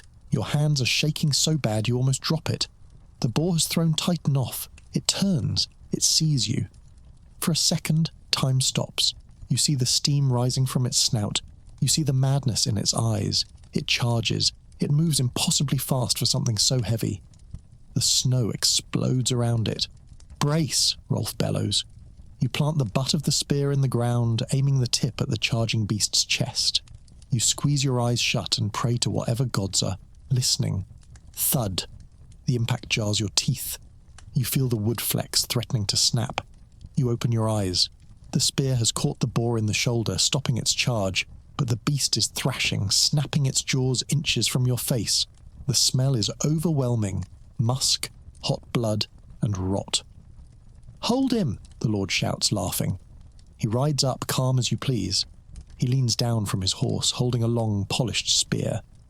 With a casual thrust, he drives his spear into the boar's heart. The beast convulses once, twice, and then collapses, a mountain of dead weight dragging your spear down with it. You let go and fall backward into the snow, gasping for air. Your heart feels like it's going to burst out of your chest. You look at your hands, they are shaking uncontrollably. "Fine kill," one of the guests cheers. "Clean strike, my lord." The Lord beams, accepting the praise. He doesn't look at you. He doesn't look at the dog bleeding out in the snow. He looks at the boar. "Good eating on this one," the Lord says. "Cut it up." The adrenaline crashes. You feel the cold rush back in, sharper than before. You stand up, your legs like jelly. Rolf is kneeling by the injured dog. "Is he?" you ask. "Gutted," Rolf says grimly. He pulls a knife. "Mercy kill." You turn away. You can't watch. You hear a quick whimper, then silence. "Don't waste time crying," Rolf says, standing up, wiping his blade on his trousers. "We have to carry the boar." "Of course. The nobles kill it, you carry it. They tie the boar's legs to a pole. You take one end, Rolf takes the other. It weighs a ton. You trudge back through the snow, the dead weight digging into your shoulder. The nobles ride ahead, passing a flask of wine, already recounting the story of how they bravely slew the beast. By the time you get back to the castle, the sun is setting. You're exhausted in a way you didn't know was possible. Every muscle is cramped. You are covered in dog blood and boar grease. You dump the carcass in the kitchen courtyard. The cook comes out eyeing the meat. "Nice one," he says. "Lord wants the head mounted. Rest is for the feast." "Do we get any?" you ask, your voice croaking. The cook laughs. "You get the entrails, if you clean them." You stumble back to the kennel. You're too tired to clean entrails. You grab a bowl of cold pottage and sit by the fire. Shadow limps over, sniffing the blood on your tunic. He whines. You lean your head back against the stone wall. You survived the hunt. You faced a monster and lived. And your reward? You get to wake up tomorrow and shovel more poop. You look at your hands, still trembling. You realise something then. The wolf in the woods wasn't the scariest thing out here. The boar wasn't the scariest thing. The scariest thing is the indifference of the man on the horse. To him, you and the dogs are the same, useful, expendable, and easily replaced. You close your eyes. The fire warms your face, but inside you feel a cold that has nothing to do with winter. The hunt is over, but the work isn't. In a medieval castle, rest is a privilege reserved for those with bloodlines, not those with calluses. You're sitting on a wooden stool in the courtyard, a bucket of freezing water between your knees, scrubbing the dried boar blood off the leather leashes. The sun has gone down, and the temperature has dropped with it. The water in the bucket is forming a thin skin of ice every time you stop moving the rag. Your hands are raw, red, and stinging. The soap you're using isn't really soap. It's a harsh mixture of wood ash and animal fat that strips the grease, but leaves your skin feeling like parchment paper. Rolf walks by carrying a stack of firewood. "Hurry up," he grunts. "They want the favourites in the hall." "In the hall?" you ask, looking up. "Lord likes his hounds at his feet while he feasts," Rolf says. "Makes him feel like a king. We have to take Brutus and Titan up, and wash them first. Can't have them smelling like, well, like us." So you spend the next hour grooming the dogs. You brush their coats until they shine. You rub their paws with tallow. You even tie a fresh leather strip around Titan's neck like a collar for a special occasion. The dogs seem to know what's coming. They are vibrating with anticipation, tails thumping against the stone floor. They know the hall means warmth. They know the hall means scraps. You, on the other hand, are dreading it. You lead the dogs through the service corridors. These are the veins of the castle, narrow, dark, and cold. You pass servants carrying massive platters, silver trays heaped with roasted root vegetables, baskets of fine white bread, and jugs of spiced wine that smell like cinnamon and cloves. The scent is intoxicating. It makes your stomach cramp with a hunger so sharp it almost doubles you over. You reach the heavy oak doors of the great hall. You can hear the roar of conversation inside, the clatter of cups, the strumming of a lute. A guard nods at Rolf and pushes the door open. The heat hits you first. It is a wall of warmth, dry and smelling of roasting meat and burning oak. Inside, the hall is a different world. Hundreds of candles flicker in iron chandeliers, casting a golden glow over everything. The fire in the massive hearth is roaring, logs the size of tree trunks crackling and spitting. The Lord sits at the high table on a raised dais, surrounded by his guests. They are flushed with wine and heat. They are wearing velvets and silks, furs that look soft and clean.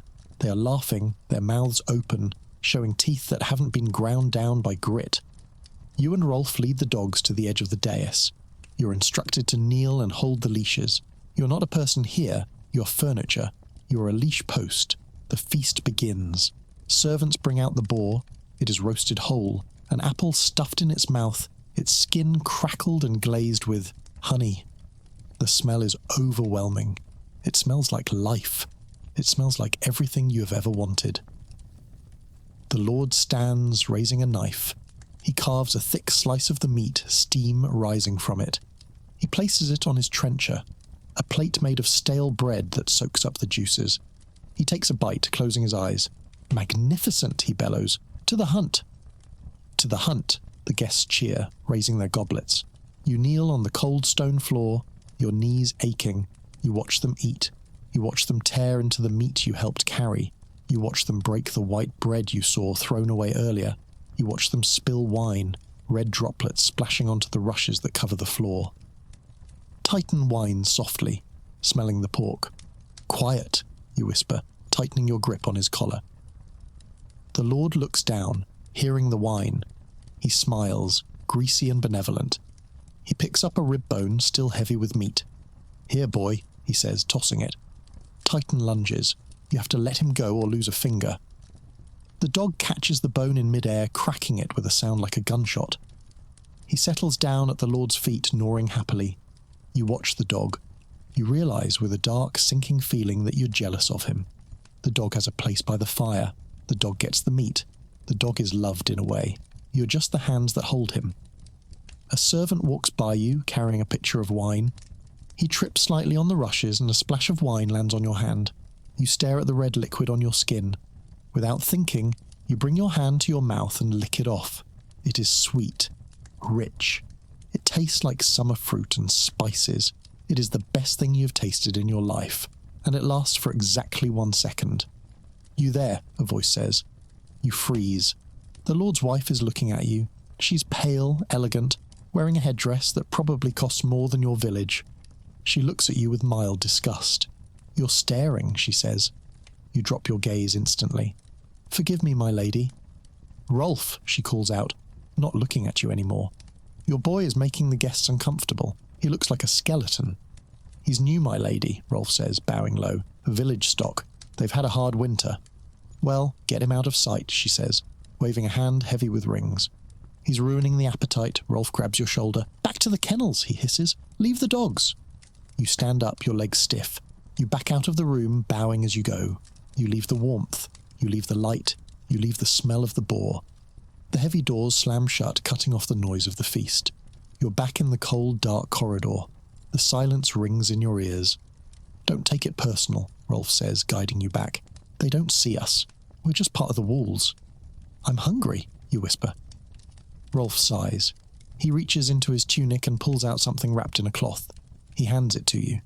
Stole it from the prep table when the cook wasn't looking, he says. You unwrap it. It's a heel of the manchet bread, the white bread.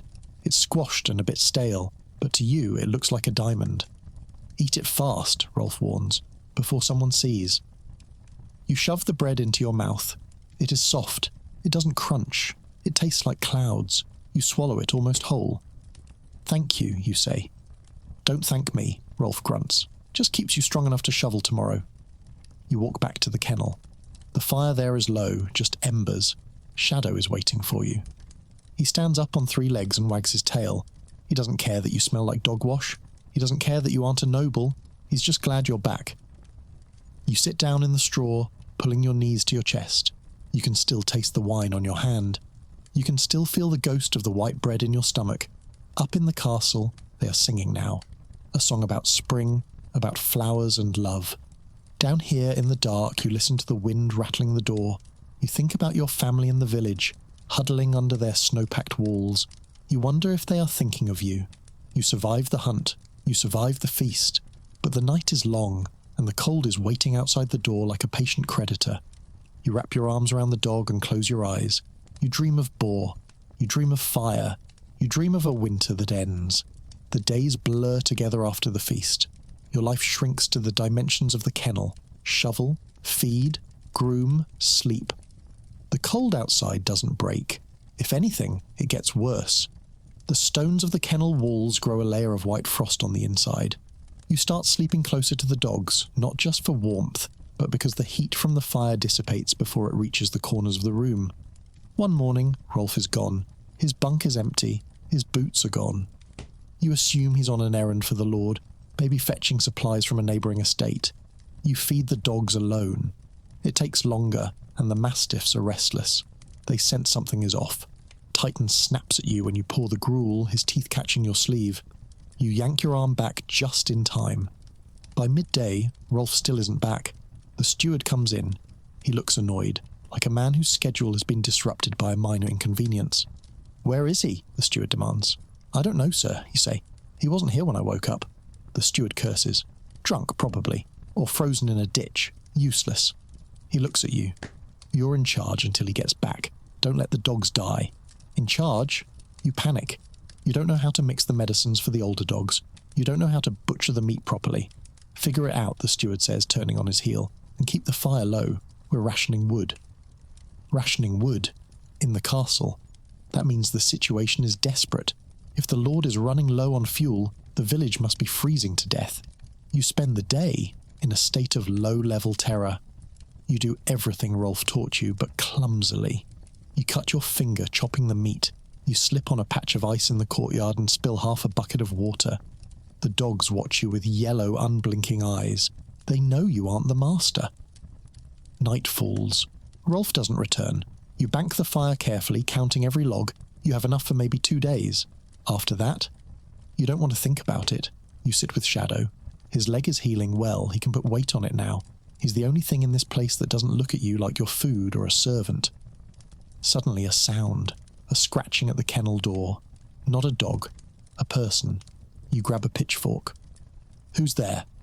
"Let me in," a voice whispers. It's hoarse, familiar. You unbar the door. It's Elric. Your brother looks like a ghost. His face is gaunt, his eyes sunken. His lips are blue. He's wrapped in a tattered sheepskin that is stiff with ice. "Elric!" You pull him inside and slam the door. "What are you doing here? If they catch you—" "I had to come," he chatters, his teeth clacking together.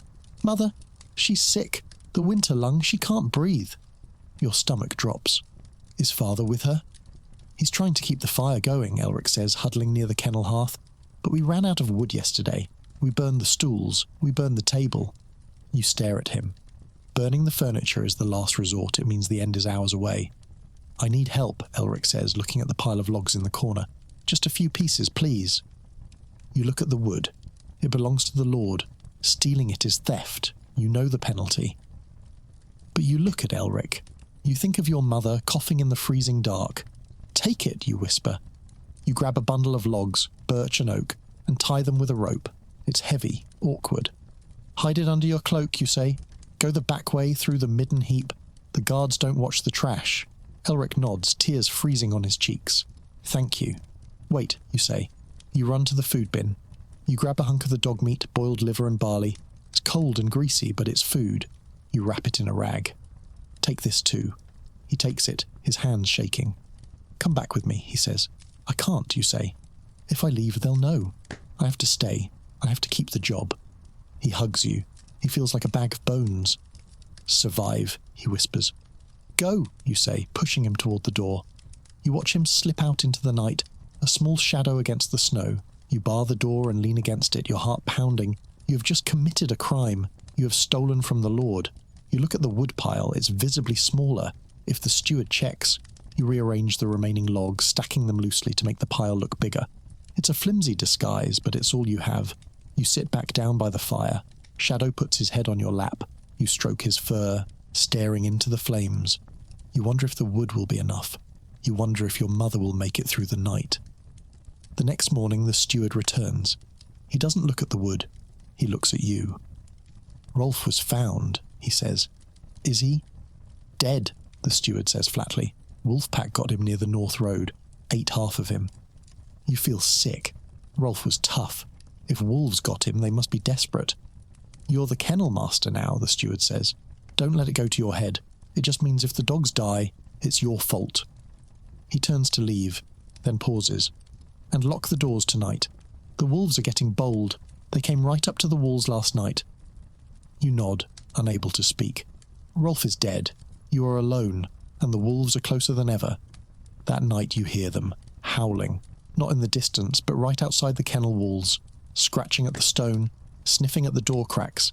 They smell the meat, they smell the dogs, and they smell you. You grab the pitchfork again. You sit facing the door. You don't sleep. You listen to the scratching, the heavy breathing on the other side of the wood. You realize with a jolt that the castle walls aren't just keeping you in. They are keeping the monsters out. But wood rots, iron rusts, and hunger breaks through everything eventually. The howling stops just before dawn. You haven't slept. You've been staring at the door, pitchfork in hand, listening to the wind and the terrifying silence that followed the wolves. The fire is down to embers. You add the last substantial log. The woodpile is critically low now. You've been burning it slower than Rolf did, but stealing that bundle for Elric took a chunk out of your reserves. The dogs are restless. They smell the wolves. Titan has been pacing his pen all night, a low growl rumbling in his throat like distant thunder. Even Shadow is alert, his ears pricked forward, listening to things you can't hear. You need to go to the kitchen. The dogs need food, and you need to see if you can beg, steal, or scavenge more wood. You open the kennel door cautiously. The snow outside is disturbed, trampled. You see paw prints, massive ones, circling the building. They came right up to the threshold. You shudder and hurry across the courtyard. The kitchen is quieter than usual. The frantic energy of the feast preparation is gone. Now it's just the grim routine of feeding a castle under siege by winter. The cook is chopping turnips with a dull cleaver. He looks exhausted. "No meat today," he says before you even ask. "Lord's rationing the larder. Dogs get gruel." "Gruel?" you ask. "They're hunting dogs. They need meat." "And I need a summer holiday," the cook snaps. "We're all making do. Take the barley water and be grateful." He points to a cauldron of thin, grey liquid. It smells like wet socks. It's basically hot water with a memory of grain. "And wood?" you ask. "I'm almost out." The cook laughs, a harsh, barking sound. "Join the club. We're burning furniture in the Great Hall. The Lord's favourite chair went into the fire last night. If you want wood, go find it." You drag the heavy cauldron of gruel back to the kennel. The dogs aren't going to like this. You pour the slop into the troughs. Titan sniffs it and looks at you with pure betrayal. He takes a tentative lap, then sneezes, spraying grey droplets everywhere. He barks once, a sharp, demanding sound. "I know," you whisper. "I know." You eat your own portion. It does nothing to stop the hunger pangs, but the heat helps. That afternoon, the snow starts again. It's a blizzard this time, a whiteout. You can't see the castle walls from the kennel door. The wind screams like a banshee. You are trapped. You can't go to the woods. You can't go to the village. You are stuck in this stone box with 30 angry, hungry dogs. You sit by the fire trying to conserve your energy. You count the remaining logs. 3, maybe 4 if you include the half-rotted one at the bottom. That's not enough for the night. You look around the kennel, wooden benches, wooden tool handles, the wooden partitions between the pens. You grab the axe. You start with the bench you've been sleeping on. It's old oak, dry and hard.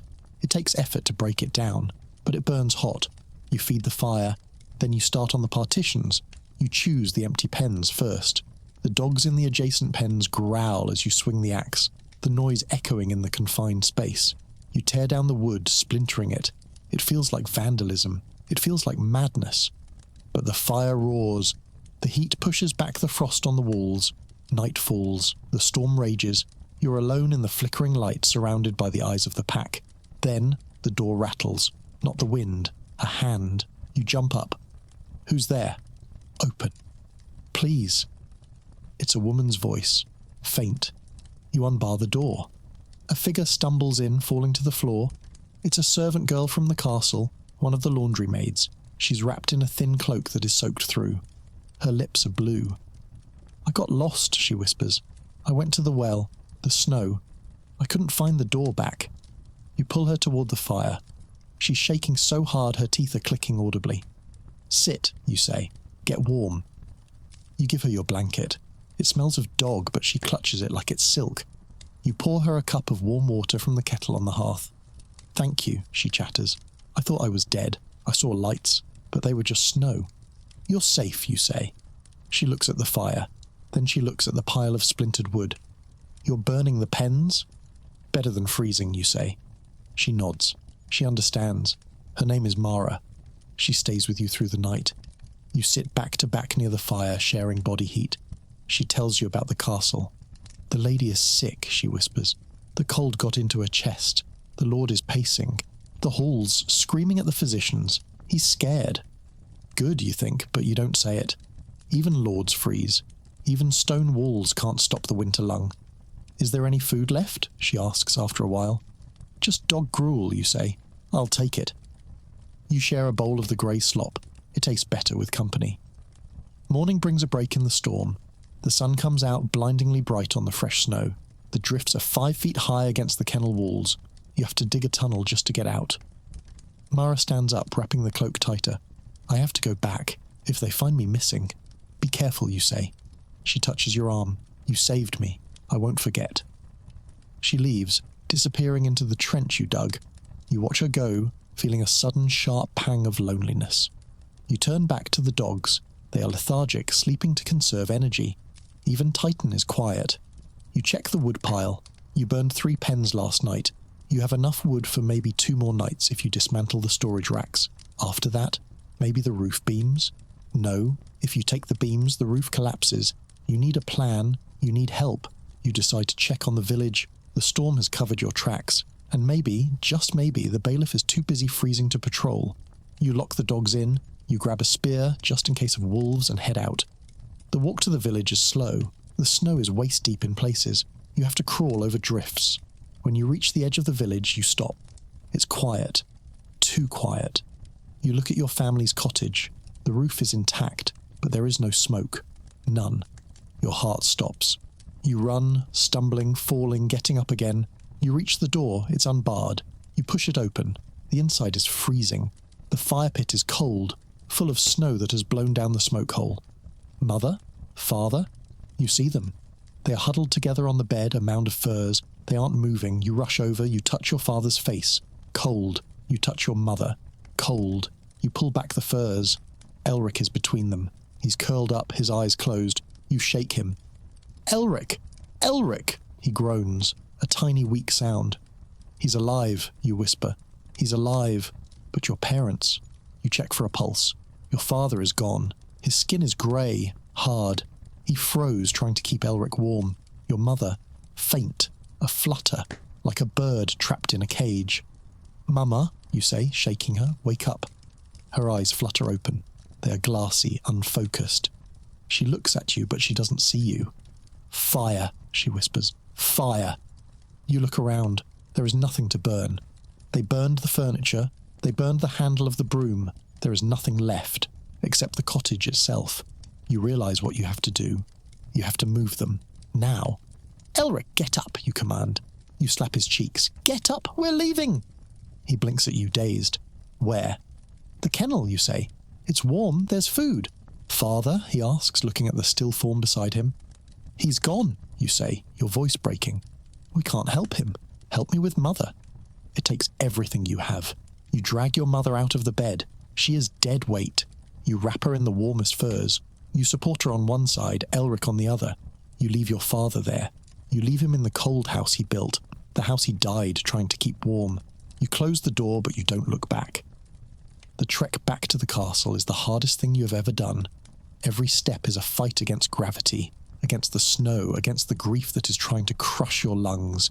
Your mother stumbles, she falls. You pick her up. You scream at her to keep moving. Walk, or you die. She walks.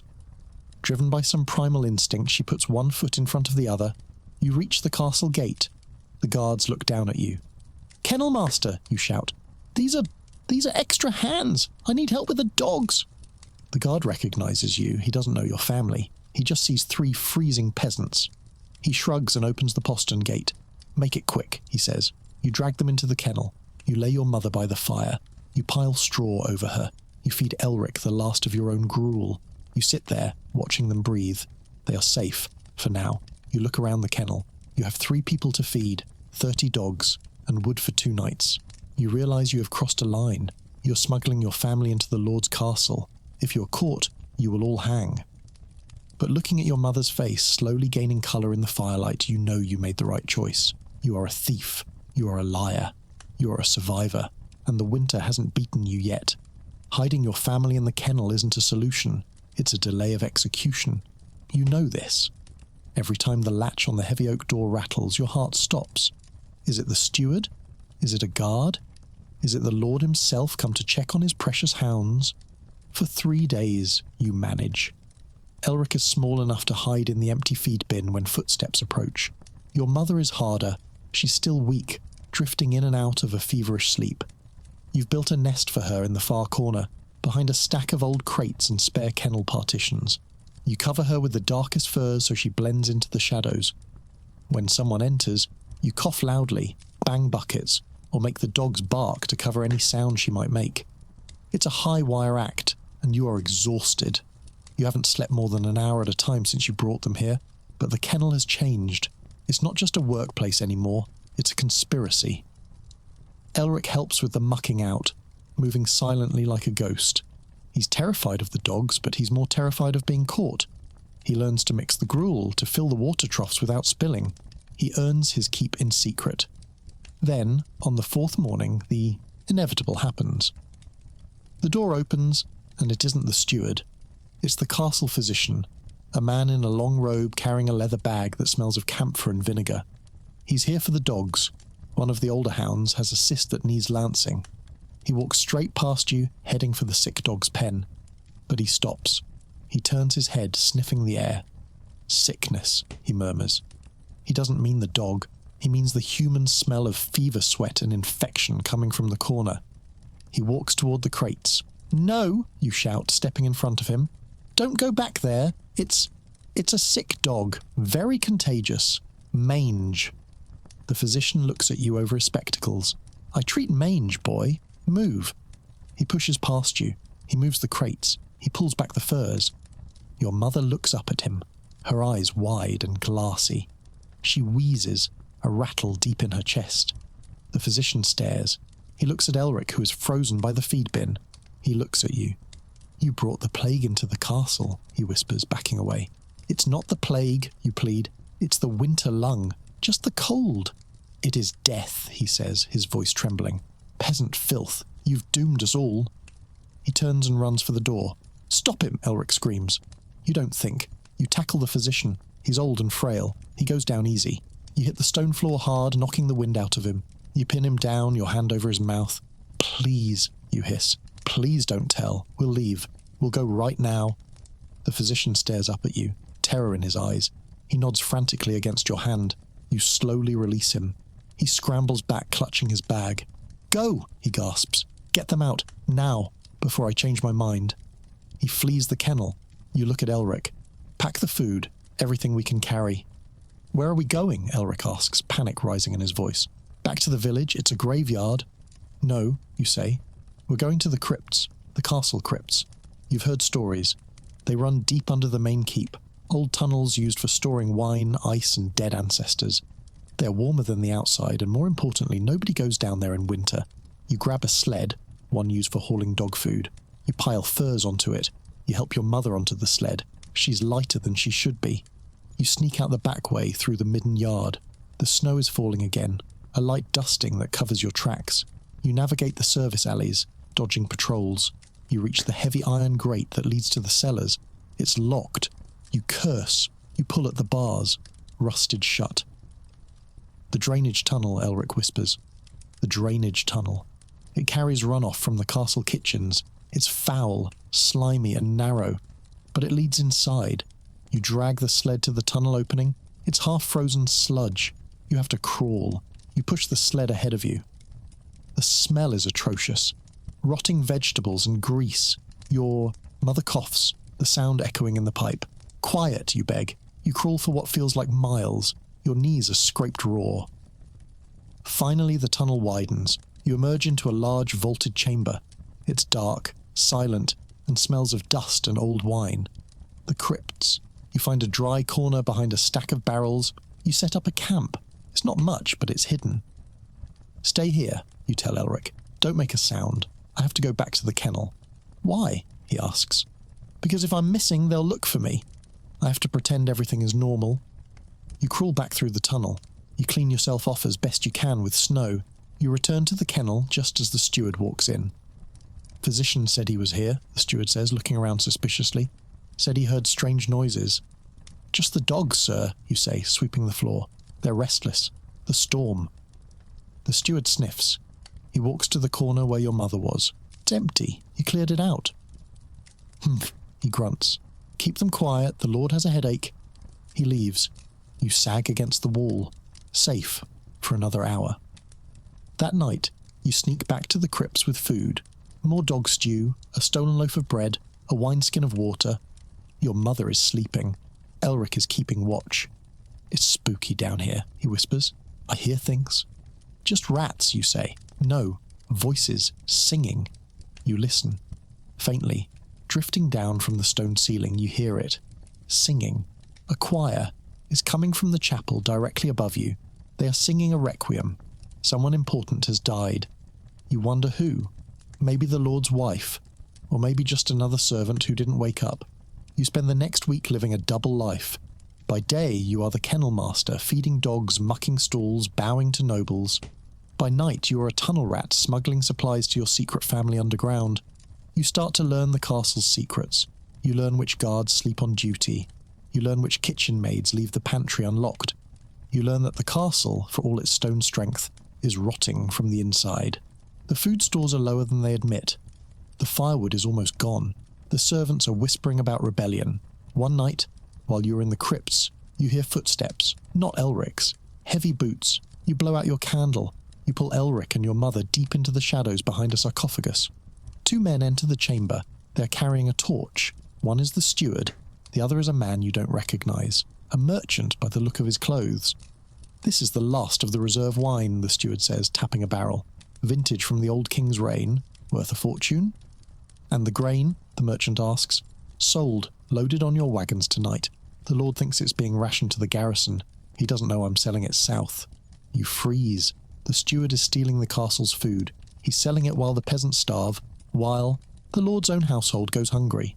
"Risky," the merchant says. "The lord is an idiot," the steward sneers. "He cares only for his hunt and his hounds.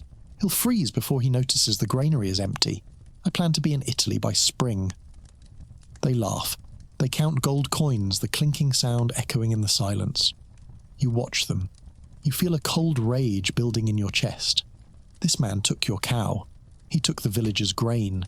And now he's selling the castle's survival for his own profit. They leave, locking the heavy door behind them. "Did you hear that?" Elric whispers. "I heard," you say. "What are we going to do?" You look at the barrels of wine. You look at the dark tunnel leading out. "We're going to tell the lord," you say. "He'll kill us," Elric hisses. "We're hiding here illegally." "He might kill us," you admit. "But if the steward steals all the food, we die anyway. Starvation is certain. The lord is a gamble. It's the biggest gamble of your life. The next morning you wait for the lord to visit the kennels. He comes every few days to check on Titan. He walks in, wrapped in furs, looking pale and angry. "How are they?" he barks. "Hungry, my lord," you say, bowing, "like everyone." He scowls. "Don't lecture me, boy." "I have news, my lord," you say, your voice shaking. "About the food." He stops petting Titan. He looks at you. "What news?" "The steward, my lord.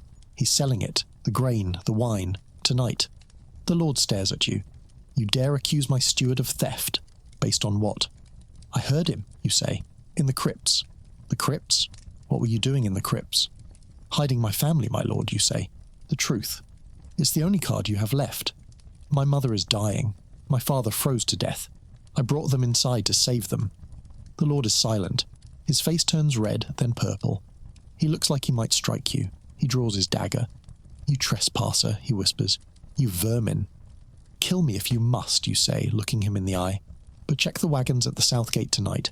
If I'm lying, hang me. If I'm telling the truth, save your castle." The lord holds the dagger to your throat. The metal is cold. You don't flinch. You've seen worse than death this winter. He lowers the knife. "Guard," he shouts. Two guards rush in. "Lock this boy in the kennel," the lord orders, "and bring me my sword. We're going to the south gate." He leaves. The guards lock you in. You sit in the straw, waiting. An hour passes, then two. You hear shouting in the distance, the clash of steel, a scream, then silence. The door opens. It's the lord. He has blood on his cloak. He looks tired. "You were right," he says. "The wagons were full. The steward confessed before he died." You let out a breath. "And my family?" The lord looks at you. "They are in the crypts?" "Yes." "Fetch them," he says. "The crypts are too cold for a sick woman. Put them in the servants' quarters, near the kitchen. They can earn their keep peeling potatoes." You stare at him. You can't believe it. "Why?" you ask. "Because," the lord says, scratching Titan behind the ears, "loyalty is rare, even from a peasant, and because Rex likes you." You run to the crypts. You bring your mother and Elric up into the light. The kitchen is warm. There is soup. There is bread. Your mother survives. She recovers slowly as the spring approaches. Elric becomes a stable boy. You remain the kennel master. The winter ends. The snow melts, revealing the black earth. The first green shoots appear. The birds return. You stand on the castle wall, looking down at the village. Smoke rises from the chimneys. Real, thick smoke from new wood brought in from the thawing forest. You survived. You didn't just last 24 hours. You lasted the whole damn season. You look at your hands. They are scarred, calloused, stronger. You aren't the same person who woke up shivering in that hut 4 months ago. The winter took a lot from you. Your father, your innocence, your fear. But it gave you something back. It gave you the knowledge that you can endure.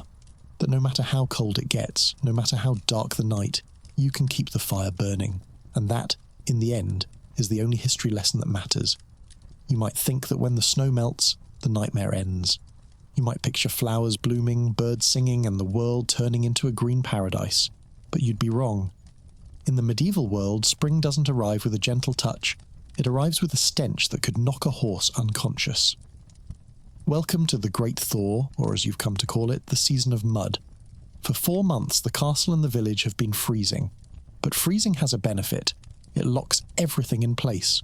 The waste, the refuse, the dead animals, the overflowing latrines, all of it was frozen solid, odourless and inert under the ice. Now the sun is out, the ice is turning to water, and everything that was hidden is bubbling to the surface. You step out of the kennel and your boot sinks 6 inches into a slurry of brown sludge. The courtyard is a swamp. The castle moat, which had been a solid ring of white, is now a churning brown soup of sewage and stagnant water. The smell hits you instantly. A thick, cloying scent of rotten, wet earth. It hangs heavy in the air, clinging to your clothes, your hair, your skin. Charming, isn't it? Elric says, walking past you with a pitchfork. He looks better. He's put on a little weight thanks to the kitchen scraps, but he still looks older than his 14 years. He's a stable boy now, which means he spends his days knee-deep in horse manure. The stable master says this is the healthy air of spring. The stable master has been kicked in the head too many times, you mutter, pulling your boots free with a wet sucking sound. Your job hasn't gotten easier, it's just changed. Winter was about keeping the dogs warm. Spring is about keeping them clean. The dogs are shedding. Great clumps of winter undercoat are falling off them, drifting through the kennel like tumbleweeds. And with the warmth comes the return of the medieval world's true rulers, the fleas. They wake up hungry. You spend hours rubbing a paste of rue and wormwood into the dogs' coats to keep the insects at bay. Your hands smell bitter and herbal. Shadow tolerates it, leaning into your scrubbing, but Titan tries to bite the brush every time you get near his flank. Later that morning, you head to the kitchen to check on your mother. She's peeling parsnips at a long wooden table. Her cough is gone, replaced by a quiet, focused efficiency. She doesn't look like a peasant anymore. She looks like part of the castle. She wears a linen cap and an apron stained with vegetable juice. How are the legs, you ask? Stiff, she says, not looking up. But moving. The cook says if I work hard, I get the heel of the cheese wheel tonight. You look at the parsnips. They're shriveled, soft. This is the hungry gap. The winter stores are exhausted, but the new crops haven't grown yet. The grain bins are dusty. The meat is gone, except for the saltiest, hardest bacon. Even the Lord is eating simpler meals, though simple for him means 3 courses instead of 7. For the peasants in the village below, it means eating nettle soup and bark bread. I'm going down to the village today, you say quietly, to check the house, see if anything survived. Your mother stops peeling, her hand still. Don't go. I have to. There might be tools, or things we left. There is nothing there but ghosts, she whispers. Leave it. But you can't. You need to see it. You need to know what happened to the place where you were born. You get permission from the new steward, a nervous man named Percival who is terrified of the Lord and lets you do whatever you want as long as the dogs don't bark at him. You walk out the main gate, trudging down the muddy track that leads to the valley floor. The village is a wreck. The snow didn't just melt, it crushed. Several roofs have caved in under the weight of the drifts before they thawed. The paths are rivers of mud. You reach your old cottage. The door is hanging off one hinge. The thatch roof has slumped in the middle like a broken spine. You step inside. It smells of damp and abandonment. The fire pit is a puddle of black sludge. The sleeping furs are mouldy, colonized by beetles. You look at the corner where your father died. The body's gone. The village priest must have come with the death cart once the snow cleared. You feel a hollow ache in your chest. This isn't home anymore. It's just a ruin. You start looking through the debris. The iron pot is still there, rusted but usable. You grab it. A few wooden spoons, and then, hidden under a loose floorboard, the stash your father always kept. Not money, but metal. A few iron nails, a broken knife blade, a hinge. In the village, metal is more precious than gold. You pocket them. As you leave, you see Agnes, the village elder. She's sitting on a bench outside her hut, looking at the mud. She looks like she has shrunk, her skin hanging loose on her bones. "You survived," she says, her voice cracking. "I heard. The kennel master." "I survived," you agree. "How many?" "Half," she says bluntly. "Half the village. The cold took them, or the hunger. We buried 12 yesterday in the soft ground." She looks up at the castle, looming high above on the rock. "They say the Lord is planning a spring tournament to celebrate the thaw," you nod. "I heard." "A tournament," she spits. "Feasting and games while we eat grass. Tell me, boy, does the Lord know we are eating grass?" "He knows," you say. "He just doesn't care." "You serve him now," she says, her eyes narrowing. "Does that make you one of them?" "It makes me alive, Agnes, that's all." You walk away, the iron nails heavy in your pocket. You feel the divide between the castle and the village more sharply than ever. You're on the winning side of the wall, but you don't feel like a winner. You feel like a deserter. You return to the castle just as the horns blow. Not hunting horns this time. War horns. Or rather, heraldry horns. A procession is riding through the gates. Knights in shining armour, their horses draped in colourful caparisons of blue and gold. Banners snap in the wind. It's the guests for the tournament. You press yourself against the wall of the gatehouse to let them pass. The horses kick up mud, splattering you. The knights don't even look down. They're talking about lances, about glory, about the favour of ladies. You spot the lord greeting them in the courtyard. He's wearing a tunic of red velvet, bright as fresh blood. He looks healthy, robust. He embraces a visiting baron. "Welcome," the lord booms. "Just in time. The mud is thick, but the wine is flowing." You slip back to the kennels. Rolf's old room feels smaller today. You look at the dogs. They are the only honest things in this castle. They eat when they are hungry, sleep when they are tired, and bite when they are threatened. "We have work," you tell Shadow. "The Lord wants a show. We have to make the pack look pretty for the guests." You spend the evening polishing brass collars and brushing fur until your arms ache. You're preparing the dogs to be props in a play of wealth and power, but as you work, you touch the iron nails in your pocket. Metal is useful. Metal can fix things, or it can make weapons. You aren't sure what you're going to do yet. But you know one thing. Winter taught you how to survive. Spring is going to teach you how to live. And living, you are starting to realize, might require more than just keeping your head down. The sun sets, turning the mud to a deep, bruised purple. The castle lights up with torches for the guests. Laughter drifts down from the great hall. You sit in the dark with the dogs, and you wait. The hungry gap is here, and in the castle the wolves aren't at the door. They're sitting at the high table. The morning of the grand tournament breaks bright and clear, a deceptive beauty that hides the stench of the mud drying in the courtyard. You've been awake since before dawn, not because of the horns this time, but because the castle is vibrating with a frantic, nervous energy. A tournament isn't just a game. It's a political manoeuvre, a massive display of wealth designed to show the neighbouring barons that your lord isn't bankrupt, even if his peasants are eating tree bark. Your job today is simple. Keep the dogs from biting the guests. "Look sharp," Percival, the new steward, hisses at you. He's sweating despite the morning chill. "The Baron of Westvale is bringing his own pack. If our dogs look scruffy, the Lord will have my head, and I'll have yours." You've brushed Titan until he gleams like obsidian. You've even polished the brass studs on Shadow's collar. They look magnificent, primitive, and dangerous. You lead them out to the designated viewing area near the lists, the fenced-off track where the jousting will happen. The lists are a spectacle. Wooden stands have been erected, draped in banners of crimson and gold. The ground has been covered in fresh straw to hide the muck. Vendors are selling meat pies. Where did they get the meat? And cups of watered-down ale. The smell of roasting pork mingles with the smell of horse manure and unwashed bodies. You stand at the edge of the crowd, holding the leashes tight. The common folk from the village have been allowed inside the outer walls to watch. They stand in a huddled mass, pale and thin, staring at the food stalls with hollow eyes. You see Agnes there, leaning on her stick. She catches your eye and gives a slight imperceptible nod. The trumpets blare, a sound that cuts through the chatter. The Lord rides out onto the field. He's wearing armour today, polished plate that catches the sun. He raises a hand, and the crowd cheers. a ragged, dutiful sound. "People of the valley," he shouts, "today we celebrate the end of winter. Today we show our strength." Strength. You look at the villagers. They look like they could be blown over by a stiff breeze. The jousting begins. It is violent, loud, and terrifying. 2 tons of horse and metal slamming into each other at full gallop.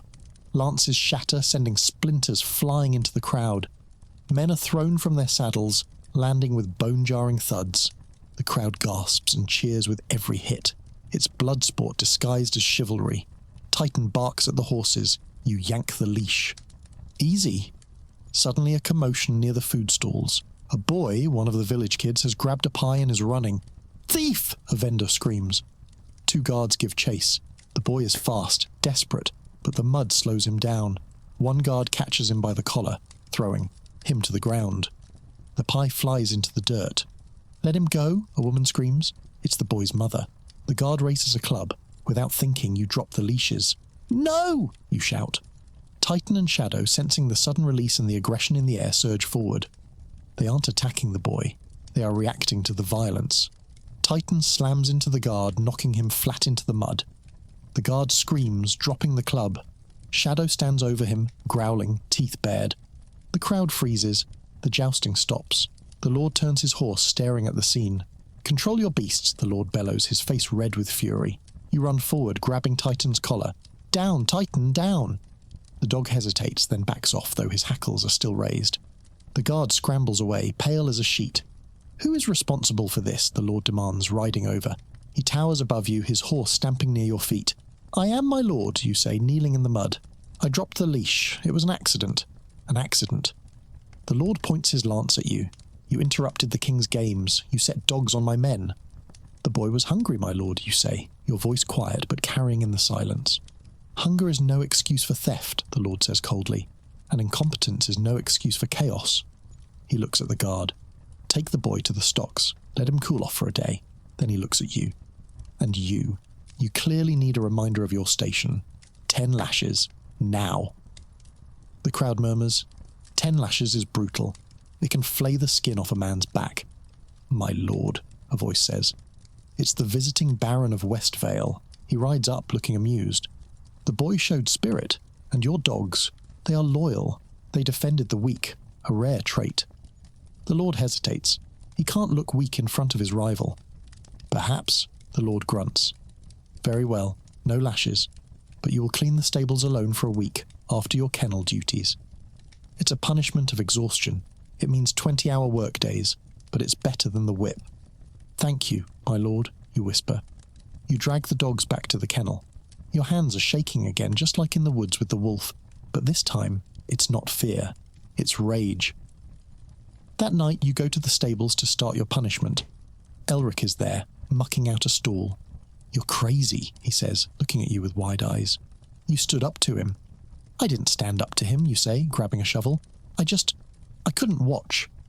"The village is talking about it," Elric says. "They say you're the only one in the castle who remembers us." You pause. "That doesn't fill their bellies, Elric." "No," he says, "but it gives them something else. Hope." You work through the night. The smell of manure is overwhelming, but you don't mind it. It smells honest. Around midnight you find something in the straw. It's a small leather pouch, dropped by one of the knights during the tournament. You open it. Gold. 3 gold coins. More money than your father earned in his entire life. You stare at the coins. This is theft. If you are caught, you lose a hand. But you think of the boy stealing the pie. You think of Agnes. You think of the empty grain sacks. You pocket the coins. The next morning you go to the kitchen. You find the cook. "I need a favour," you say. "I'm not giving you more scraps," he says, chopping onions. You pull out 1 gold coin.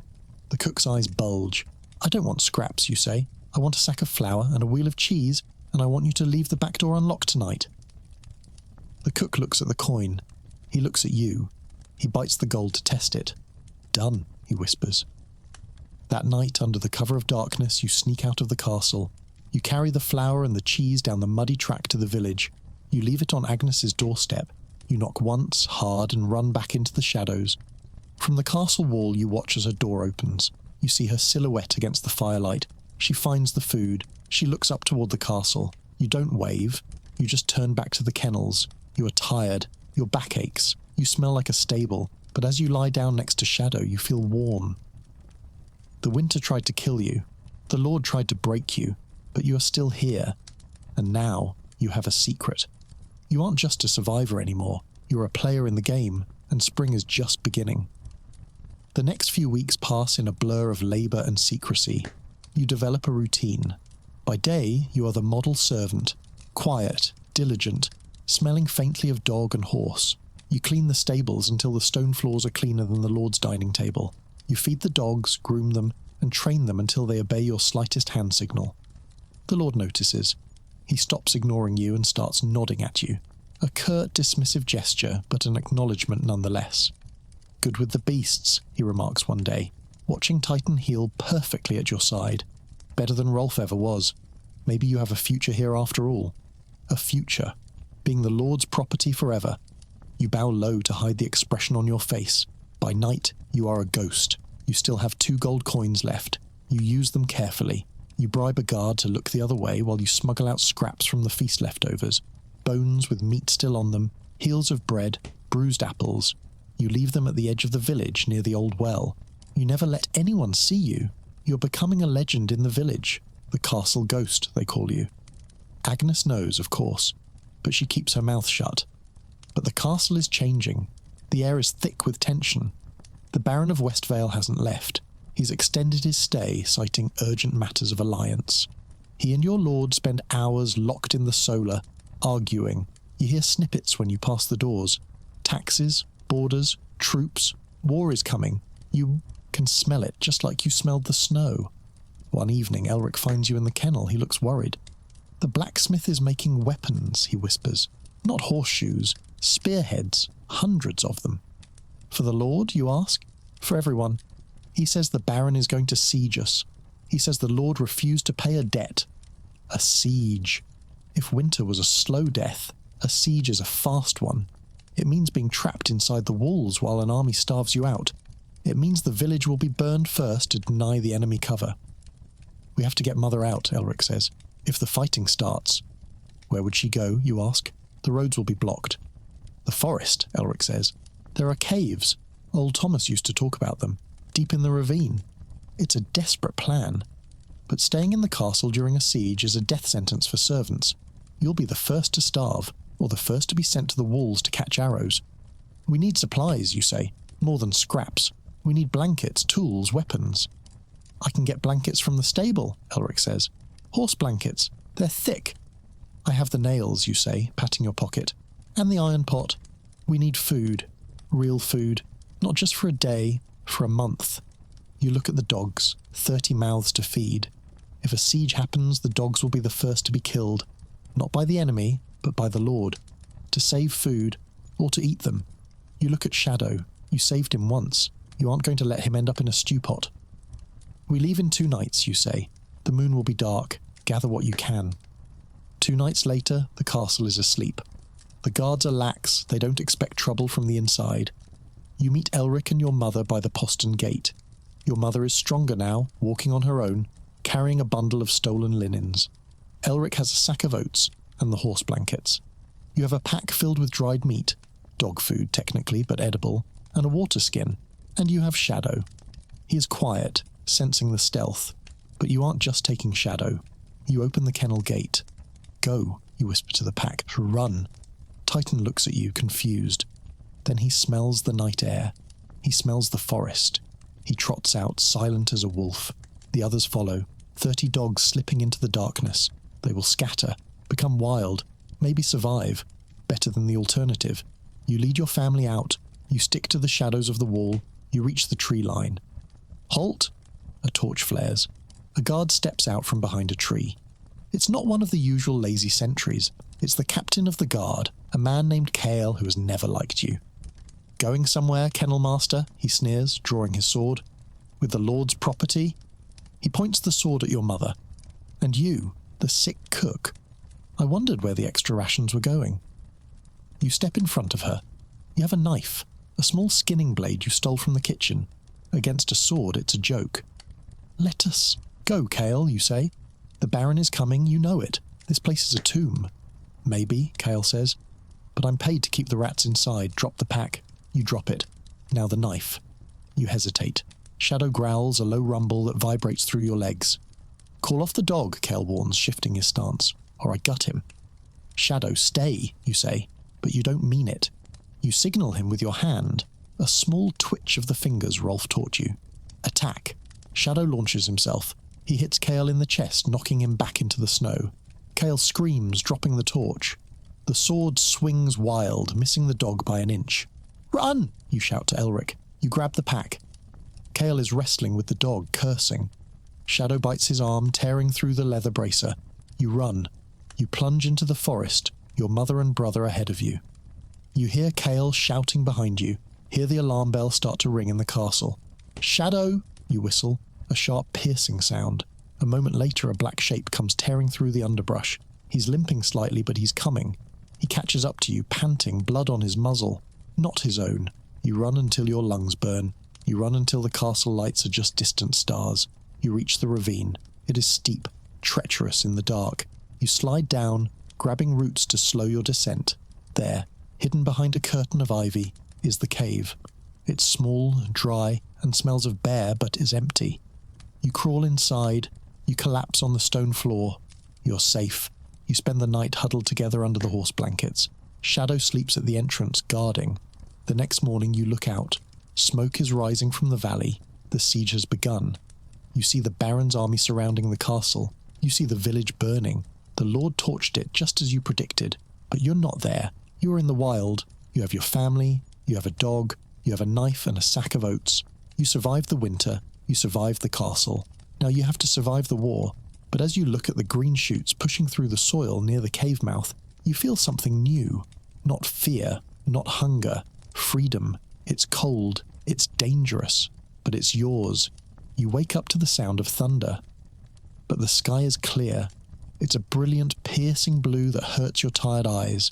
You realize with a slow, sinking dread that the thunder isn't coming from the heavens. It's coming from the valley floor. Thump, thump, crash. You crawl to the mouth of the cave and part the ivy curtain just an inch. The vantage point is perfect, which is terrible. You have a front row seat to the end of your world. Below, the Baron's siege engines are at work.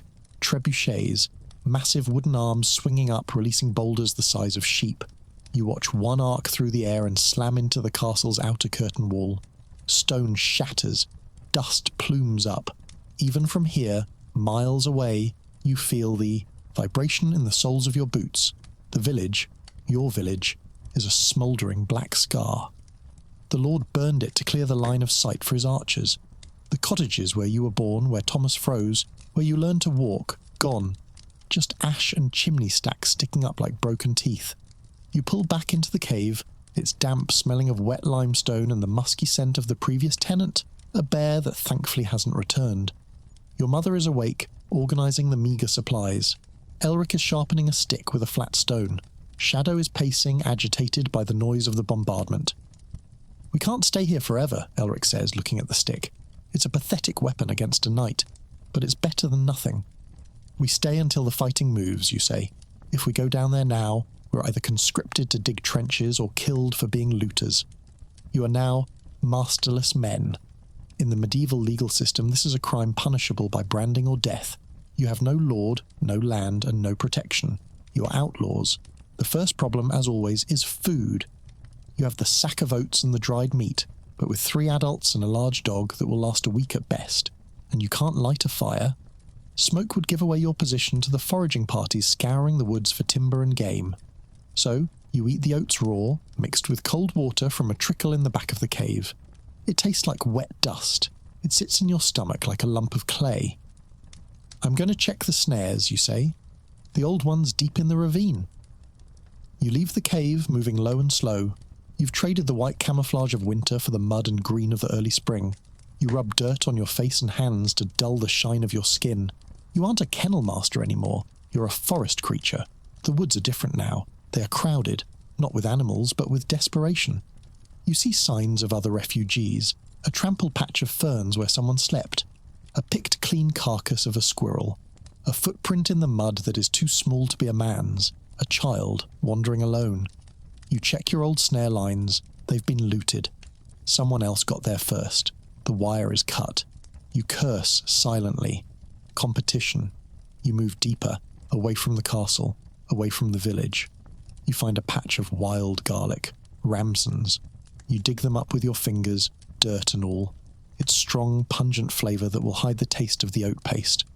You find a few early fiddlehead ferns. It's not a meal, but it's nutrients. Then you hear it.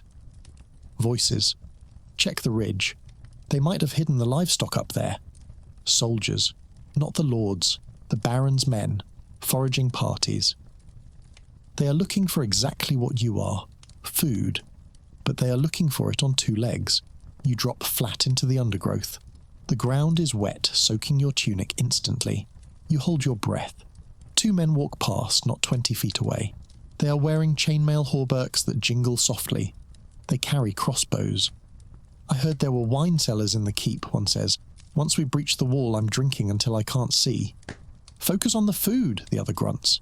If we don't find meat, the captain will have us eating our boots. They pass. You wait 10 minutes, then 20.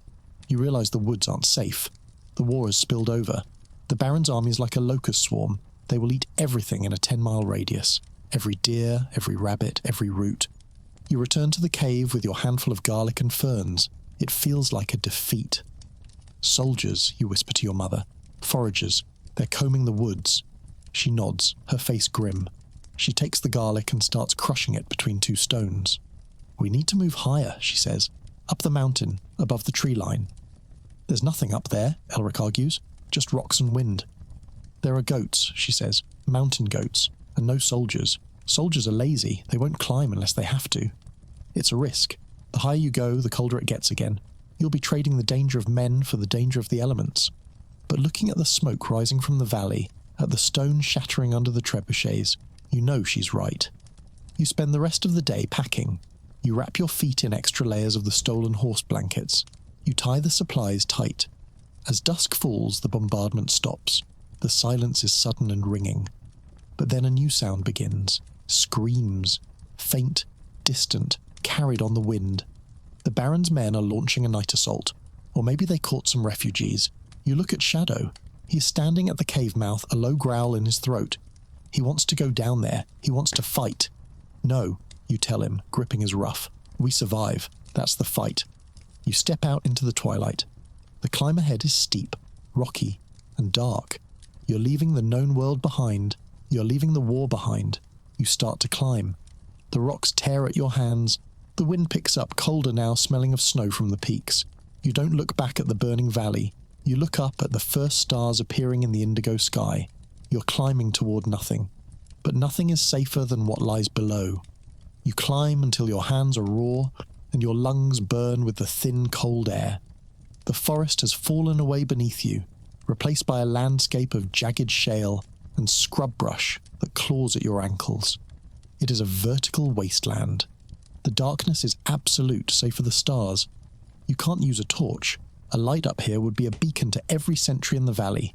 So you climb by feel, testing every foothold, gripping rocks that are slick with frost. Your mother's breathing is ragged behind you, a harsh rasp in the silence. You stop frequently to pull her up, her weight dragging on your arm like a stone. She never complains, but you can feel the tremors in her hands. Don't look down, you whisper to Elric, who is clinging to a rock face, his eyes wide and white in the starlight. But you look. You can't help it. Below, the valley is a pit of fire. The castle siege is raging. Tiny sparks of light, torches, flaming arrows, arc through the blackness. You can hear the dull thump of the trebuchets, a heartbeat of destruction that refuses to stop. It looks like hell has opened up in the place you used to call home. You turn your back on it and keep climbing. Around midnight, the wind changes. It loses the scent of smoke and wet earth and takes on a new, cleaner smell. Ice. You have crossed the snow line. It's spring in the valley, but up here, winter never really left. It was just waiting for you. You reach a narrow ledge, barely wide enough for the three of you to sit. An overhang of granite provides a small shelter from the wind. We stop here, you say. Rest. You huddle together, wrapped in the horse blankets. Shadow curls around your feet, a heavy, warm anchor. You chew on a strip of the dried meat. It's hard as wood, but you gnaw on it just to produce saliva.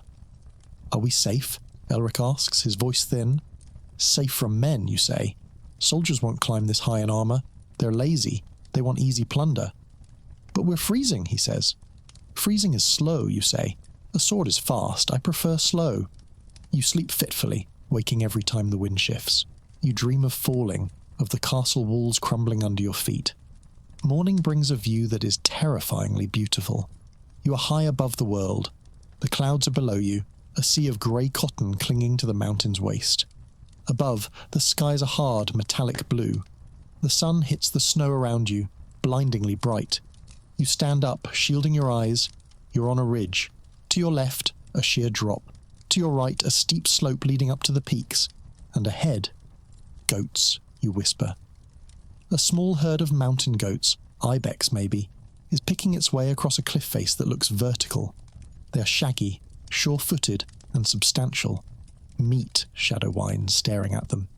He wants to chase, but he knows he can't catch them on this terrain. We can't catch them either, Elric says, following your gaze. We don't have a bow.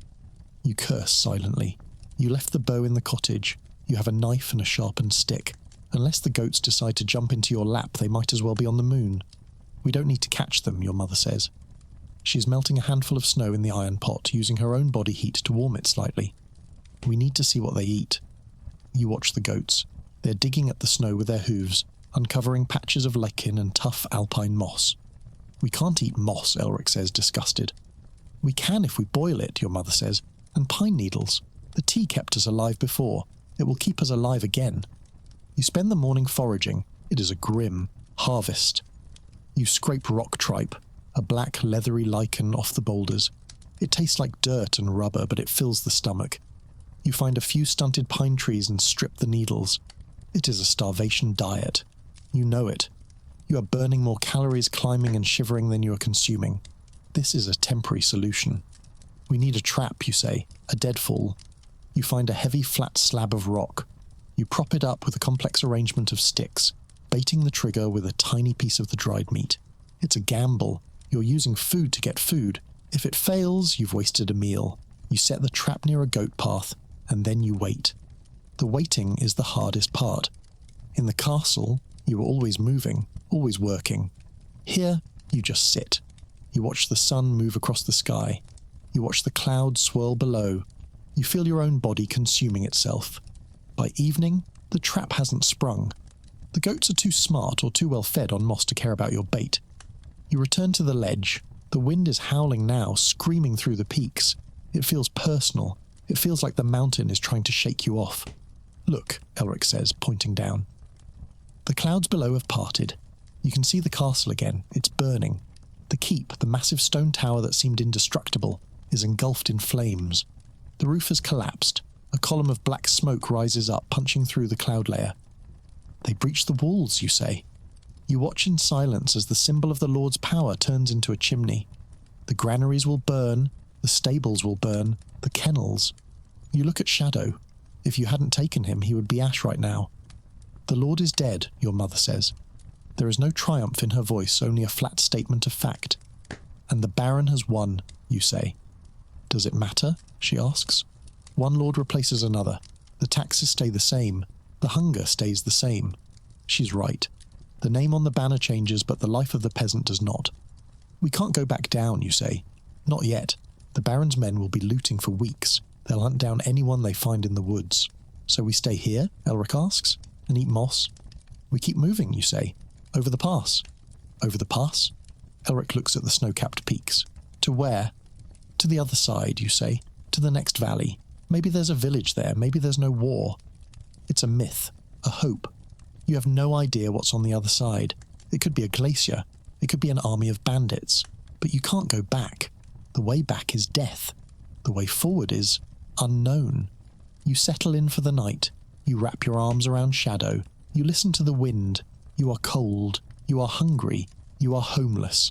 But as you watch the embers of the castle glowing far below, a strange thought crosses your mind. You are free. For the first time in your life, you owe nothing to anyone. No labour, no taxes, no bowing. You close your eyes. The mountain is hard, but it is honest. If it kills you, It won't be because you missed a payment. It will be because you weren't strong enough, and you are starting to think that maybe, just maybe, you are strong enough. The next 3 days are a blur of white and grey. You are moving, always moving. The pass is higher than you thought, steeper. The air is so thin it feels like you are breathing through a straw. Your mother stumbles more often. You have to carry her pack now, doubling your load. Shadow is your scout, picking a path through the drifts where the snow is firmest. Without him, you would have walked off a cliff a dozen times. On the second day, you find the body. It's frozen solid, half buried in a snowbank. A man. He's wearing armour, a breastplate dented by a mace, a helmet frozen to his head. He must have fled the battle early, tried to cross the pass alone. You approach cautiously. The dead don't hurt you, but what killed them might still be around. Loot him, you say to Elric. Elric recoils. He's a knight. He's a corpse, you say. He doesn't need his boots. You strip the body. It's gruesome work. The leather is stiff, frozen to the skin. But you get the boots. They're fine leather, lined with fur. Too big for Elric, but better than his rags. You take his cloak, a heavy wool cape with a hood. You take his dagger, a long, sharp blade of good steel, and you find a pouch. Inside is hardtack, dry, rock-hard biscuits used for military rations. 6 of them. It's a feast. You sit by the corpse and eat. It feels wrong, but your stomach doesn't care about morality. You share the biscuits. You give Shadow a piece of the dried beef jerky you found in the knight's belt. "Thank you, Sir Knight," you whisper. You leave him there, a sentinel in the snow, and keep climbing. On the 3rd afternoon, the slope begins to level out. You have reached the summit. The wind is ferocious here, a constant scream that tears at your clothes. But ahead, the ground starts to drop away. You look down. A new valley. It is green. Not the muddy, war-torn brown of your home, but a deep, vibrant green. There are forests that haven't been cut down. A river that winds like a silver snake. And in the distance, smoke. Not the black smoke of a burning castle.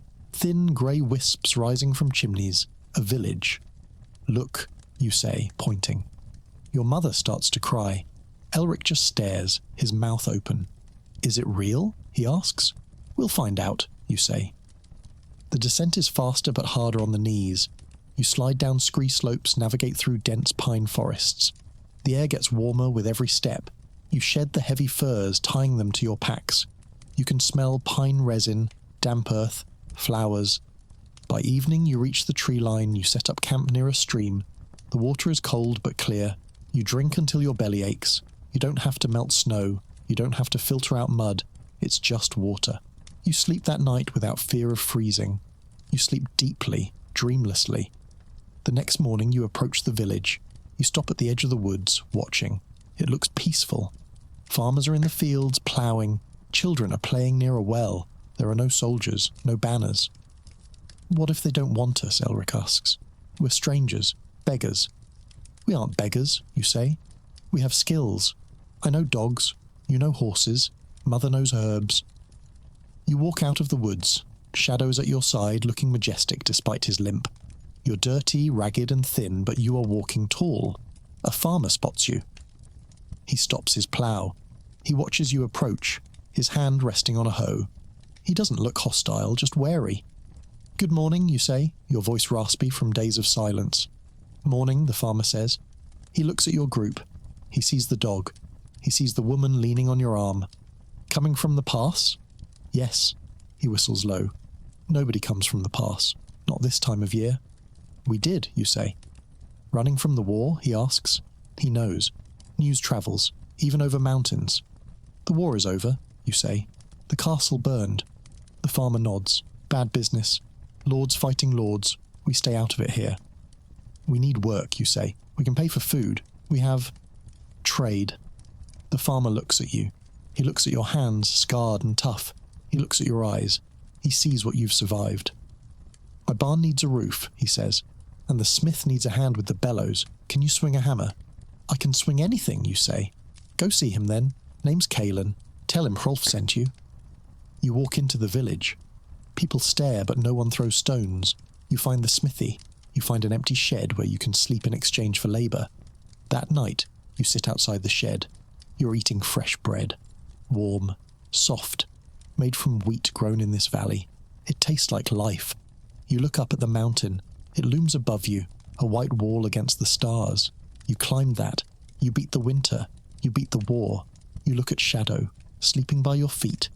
You look at your mother and brother, safe inside. You're not a kennel master anymore. You're not a peasant. You're something new. You're a man who walked through the ice and came out the other side. And as you take another bite of bread, you realize that for the first time in months, you aren't just surviving, you're starting over. The first week in the new valley is a lesson in contrast.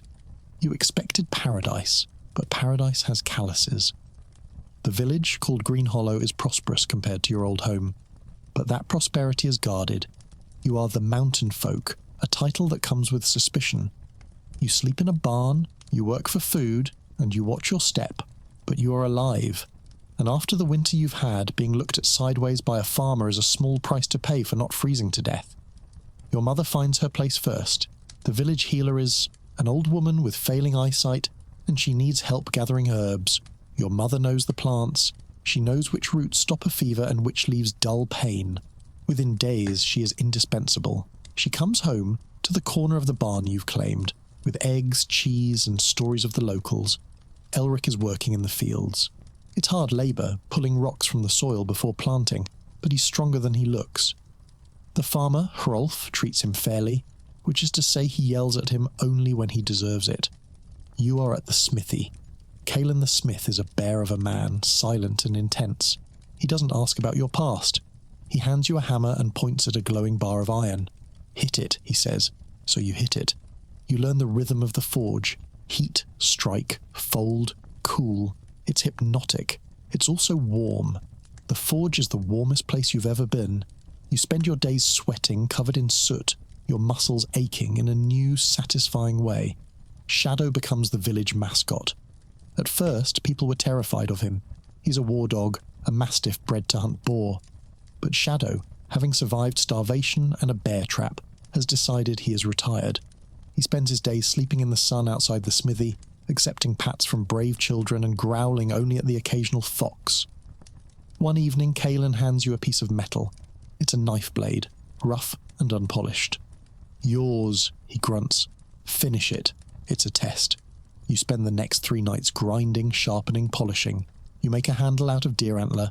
When you're done, it's a good knife. Sharp, balanced. Caelan inspects it. He nods. Not bad. You've got hands for it. Thank you, you say. Don't thank me. You worked for it. He pauses. Heard about the castle. Your old one. Baron burned it to the ground. I know, you say. Heard the Baron is looking for refugees, Caelan continues, watching you closely. Says there were thieves, servants who stole gold. Your heart skips a beat. The 2 gold coins are still hidden in your boot. We didn't steal gold, you say carefully. We stole our lives. Caelan snorts. Same thing to a Baron, but don't worry. The pass is closed. Snow's melting, but the mud is deep. No soldiers coming this way for a month. By then, you'll be just another smith's apprentice. He's protecting you. In his own gruff way, he's giving you an alibi. Why? You ask. Because you walked over the mountain, he says. Anyone crazy enough to do that deserves a chance. Spring turns into summer. The valley blooms. You've never seen so much green. The crops grow tall. The river teems with fish. You build a small lean-to against the barn, a place of your own. You hunt rabbits in the woods, but only for food, never for sport. One afternoon, a peddler's cart arrives in the village. He brings salt, iron ingots, and news. The king is dead, the peddler announces in the square. New king is crowned. Taxes are going up. The villagers groan. Taxes are the one constant in life, like death and winter. And the war? Someone asks. Over, the peddler says. Baron of Westvale controls the whole northern region now. He's building a new castle, bigger than the old one. You listen from the back of the crowd. A new castle, built on the ashes of the old one, built on the bones of your father and Thomas and the miller. Let them build it, you whisper to Shadow. We're not going back. That night, you sit with your family. You have a fire, a real one, not a hidden pit. You have bread. You have meat. We made it, Elric says, looking at the stars. We did, your mother says. She reaches out and takes your hand. Her grip is strong again. You think about the winter, the great frost, the nights you thought would never end. You think about the hunger that hollowed you out. It feels like a story now, a dark legend you lived through. You look at your hands, scarred from the cold in the forge. You are not the same person. You are harder, yes, but you are also more alive. You know the value of a single grain of wheat. You know the warmth of a dog's fur. You know that survival isn't luck. It's a choice you make every single morning when you open your eyes. The fire crackles. Shadow sighs in his sleep, chasing rabbits in his dreams. You close your eyes. The winter is gone, and you are still here. This will be the concluding segment to wrap up the narrative and transition to the sleep meditation phase, following the channel's successful structure. As the seasons turn, life in Green Hollow settles into a rhythm that feels less like a battle and more like a promise kept. Summer brings heat, real, baking heat that makes the forge unbearable during the day, so you work at dawn and dusk, sleeping through the sweltering afternoons in the shade of the great oak tree. Autumn brings the harvest, a frantic, joyful time where the entire village works until their backs ache. But this time, the ache is good. It means the granaries are full. It means winter won't be a death sentence. When the first frost finally returns, dusting the valley in silver, you don't feel the old terror. You feel prepared. You have wood stacked high against the barn wall, seasoned and dry.